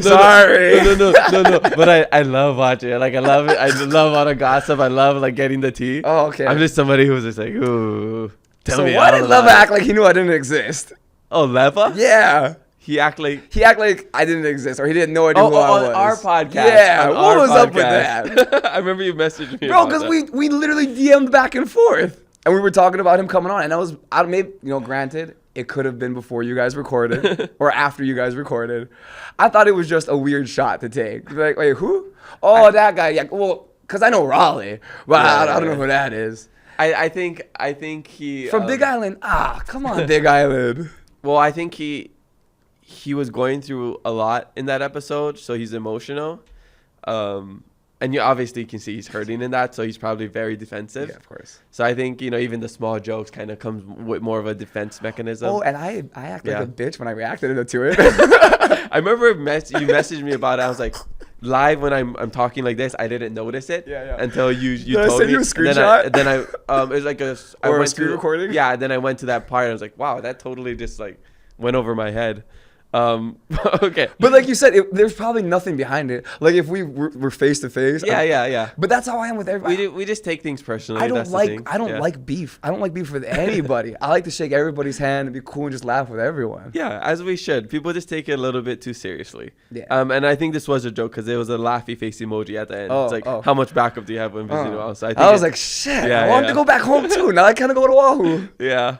Okay, but we gotta move on. Yeah, my bad. Okay, Brada B.ETS says, who has been your most memorable guest on your podcast? Oh, that's hard. That's very I know. hard. So when people ask me that, it's tough. That is very hard, dude. I mean, Mark Hall Patton was very, very good. Most people don't even know who that is. You ever watched not Storage Wars? You ever watch Pawn Stars? Pawn Stars. Yeah. The museum expert, old guy, circle hat, glasses, big beard. He came on the podcast so early. I mean, when I was first started Still Friends Show, I was shooting out of my home. I committed all the way, built a full studio, spent like 20-something grand on everything, cameras, laptops. Had no idea what I was doing, you know what I mean? And to have somebody on from a network show like that was just super cool early on. And then just the level of information and everything that he had was like, wow, like that was super awesome. But there's been so many, you know what I mean? Like, yeah. Like how do you choose a favorite child? It's hard to pick one, dude. There's literally all of them. I mean, we've had both of Muhammad Ali's grandsons on. We've had you on, like UFC fighters, Brad Kyle Story, on, like the shrimp truck lady. Sorry, I don't know her name. Taran, yeah, bro, amazing Mana story. Silva, the all-time interceptions leader at the University of Hawaii. Like, I played with his brother. Are you serious? Yeah. Bro, there's so much. I mean, we've had on Malik Youssef, 8-time Grammy Award winner. Oh, cool. I mean, like, there's so many. Like, you can't pick, man. You can't pick. The only thing you can do is go to the Still Friends show. Still Friends show on YouTube, and or watch everything. So we moved from Podbean, and I moved the entire catalog actually over to Anchor. Hey, recently. Welcome to the Anchor side. How do you guys are still with Anchor? Yeah. I mean, I have no like relation with them besides that's just the streaming platform we use. Right. But the streams are pretty good. Yeah, they are. And they offer video and everything for free, so it's like, I can't complain. I compared to paying hundreds before, Oh my gosh, I didn't know that. All right, a couple more questions. Then we got to wrap it up. I almost read the username. This is anonymous because it says, is he single? Please don't expose my @LOL. You can tell him privately though. So I'll show you after. Yes. But just wanted to say that. But to be honest, shout out I to this don't person. know if I'll ever be in a relationship again. Yeah, and this probably won't happen, but it's just a funny question we got. Yeah. So shout out to you, anonymous. My son is like my complete focus. Yeah, that's good. I know. I love how you get your relationship with him. Next question comes from the Haku _and_ Haokea. This person says, what keeps you motivated? I'm guessing your son. Yeah, I think my son, just like certain morals my dad implemented as a kid, just being the best you can, giving all you can. Yeah. Awesome. Okay, and last one. We're just gonna skip to the end. Leilani.ray says, "Did moving away from Hawaii change your friendships, and if so, how?" Yeah, I very rarely talk to a lot of them, but I've been gone for a very long time too. You know, since 17 when I graduated, really. Yeah. I mean, to college, and then I was already kind of distant then, and then I came back for a month or so, left again, and then when I actually got stationed on Schofield while I was on active duty, which was incredible, right? Like how cool to be literally, I drive to family houses and whatnot. So, but my relationships back home kind of just dwindled. I mean, they're still there. We'll reach out on social media and whatnot, but like, even with the platform that I've got, like I still like rarely talk to any of them. Like I almost never see, I don't remember the last time I've seen a classmate. It's been a while. Mm-hmm. Yeah. I mean, this is your new home. Yeah. You got roots here now. Well, mahalo everybody for the social media fan questions. Make sure you leave some for our next guest, and maybe a question will make it on the podcast. I do have to ask this question because I ask all my guests the same question about keeping it aloha. It's the name of the podcast. It's something I try to do every single day. And now I'm asking it to you, Justin. What does keeping it aloha mean to you, or how do you keep it aloha in your life? You just caught me off guard. I thought you were going to say the other one. Oh, yeah. We'll get to that right after. Keep it aloha. I mean, to be honest, the way I word it, everyone's somebody's child, right? Mm-hmm. And everyone wants their kid to be loved. So I just try to keep that in mind nowadays, to be honest. Yeah, everyone's somebody's baby. So I just try to give aloha to everybody. Yeah. And I think, I mean, you've, from what I can tell, at least from our conversation and our interactions just on social media, is like, you've come to a point of like this emotional maturity that you probably didn't have before. Mm-hmm. So you're a lot more aware of your actions and the actions of others. And even if it's an action that maybe somebody wouldn't agree with, you're very aware of it. Mm-hmm, mm-hmm. And that's the biggest, I think awareness is just the greatest thing. Because even if you can say that might not be the best thing that I did, but I did it and I own it. Yeah. I would like to be more intentional on things. But yeah, I think if you do something, just take accountability for it and figure out how to grow from it. And you can now influence the future into your desired outcome. Yeah, for sure. All right. So, now you can share your life hack because that's probably what you had on top of mind, but right? That's what I was panicking about because I could not come up with something like, I really don't have. I'm not gonna lie. I was stressing about it the entire time. Your life hack could be you have no life hack, dude. Because that's kind of it. Like I really don't have. There's no hack to anything. Like at least for me, like it's been a hard grind. Though that's one thing I've noticed. It has been a hard grind ever since I started trying, I guess, to like succeed in life. Ever since maybe chasing football my senior year, leading into that, like I realized he also fought MMA for a little bit too, but that's another episode. We got to get into that. There's no shortcuts to anything. I mean, life hack. Try a bunch of different things and keep going because he sold cars. Be your biggest critic. And be others' your biggest supporter, and your only competitor. Yeah. Can you say that again? Be your biggest critic, your biggest supporter, and your only competition. I love that. That's a good one. Did you just make that up? You just made that up? Yeah, I swear to God. That's a quote from somebody. No, I swear to God. That's a quote from a professional athlete. Dog, you know Tom Brady said that. I'm going to be so pissed if we Google that. And somebody said it. And it's just like somewhere in my subconscious. It's basically going to be like The Office. It's like, you miss all the shots you don't take. Michael Scott, Wayne Gretzky. That's what it's going to be. It's going to be like, be whatever you just said. Justin Hong. Drew Brees. Drew Brees or like Tom Brady, Michael Jordan. That's great. What do you hope people take away from this episode? Man, game ain't over till it's over. You can fumble, throw a pick, get right back in it, bro. Like it's not over. And you can be at the very bottom and maybe not reach the very top, but you can change the projection of your entire family lineage in just one lifetime. Yeah. I mean, I think you're trying to do that, and you are doing that, and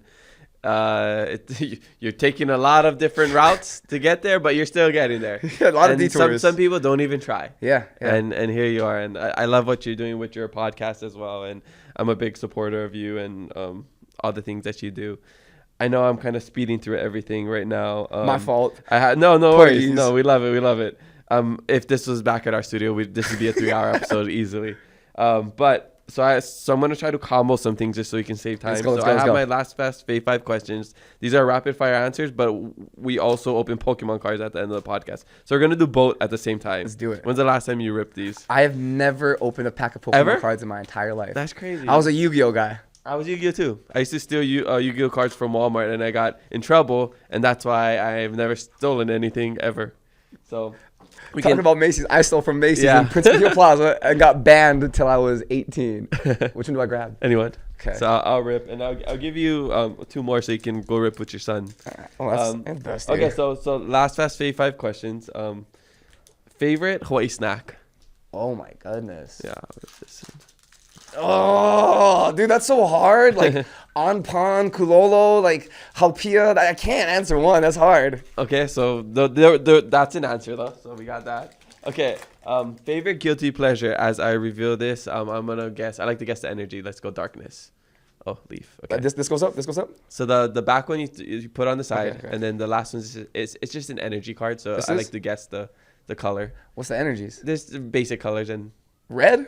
oh, fire! Nice. Sick. Good guess. Hey, you know what's so funny? I thought you were saying fire. Like, oh, you got it right. No, literally fire and fire. Okay, yeah. Favorite guilty pleasure as I reveal my stack to people. Maybe we can wide angle this one. I smoke too much weed.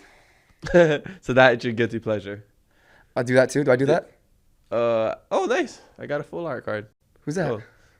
Well, you check it out. He said that like, hey, who's that? I hate that I did. Yeah, hey. I hate that I did. Marco, who's that? Was she single? Rosa's encouragement. Hey, that's focus. Do I do this now? You're a little too wide. Do I do one at a time, or like how do I do it? So hold it up like how I did it. Okay, like this, and then and then reveal one at a time. All right.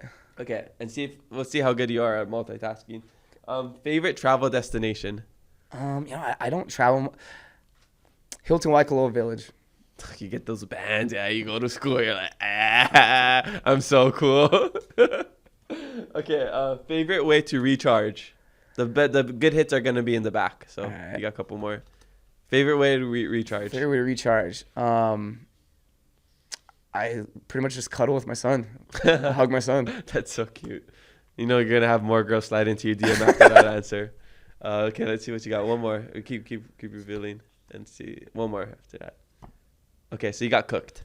I got cooked? Yeah, you got cooked. You didn't get anything. Oh, man, that sucks. But, yeah, we got Rosa's encouragement. That's cool. See, that's why I don't gamble. I don't know how you guys gamble. I mean, I wanted to get into that, but because, how do you live in Vegas without like doing all these? I hate losing. Without doing 10 million sins in a night, I can't lose. I don't want to lose. I can't lose. Scared money don't make money. You right. You right. And then last one, favorite thing to do in Vegas, or your favorite thing about Vegas?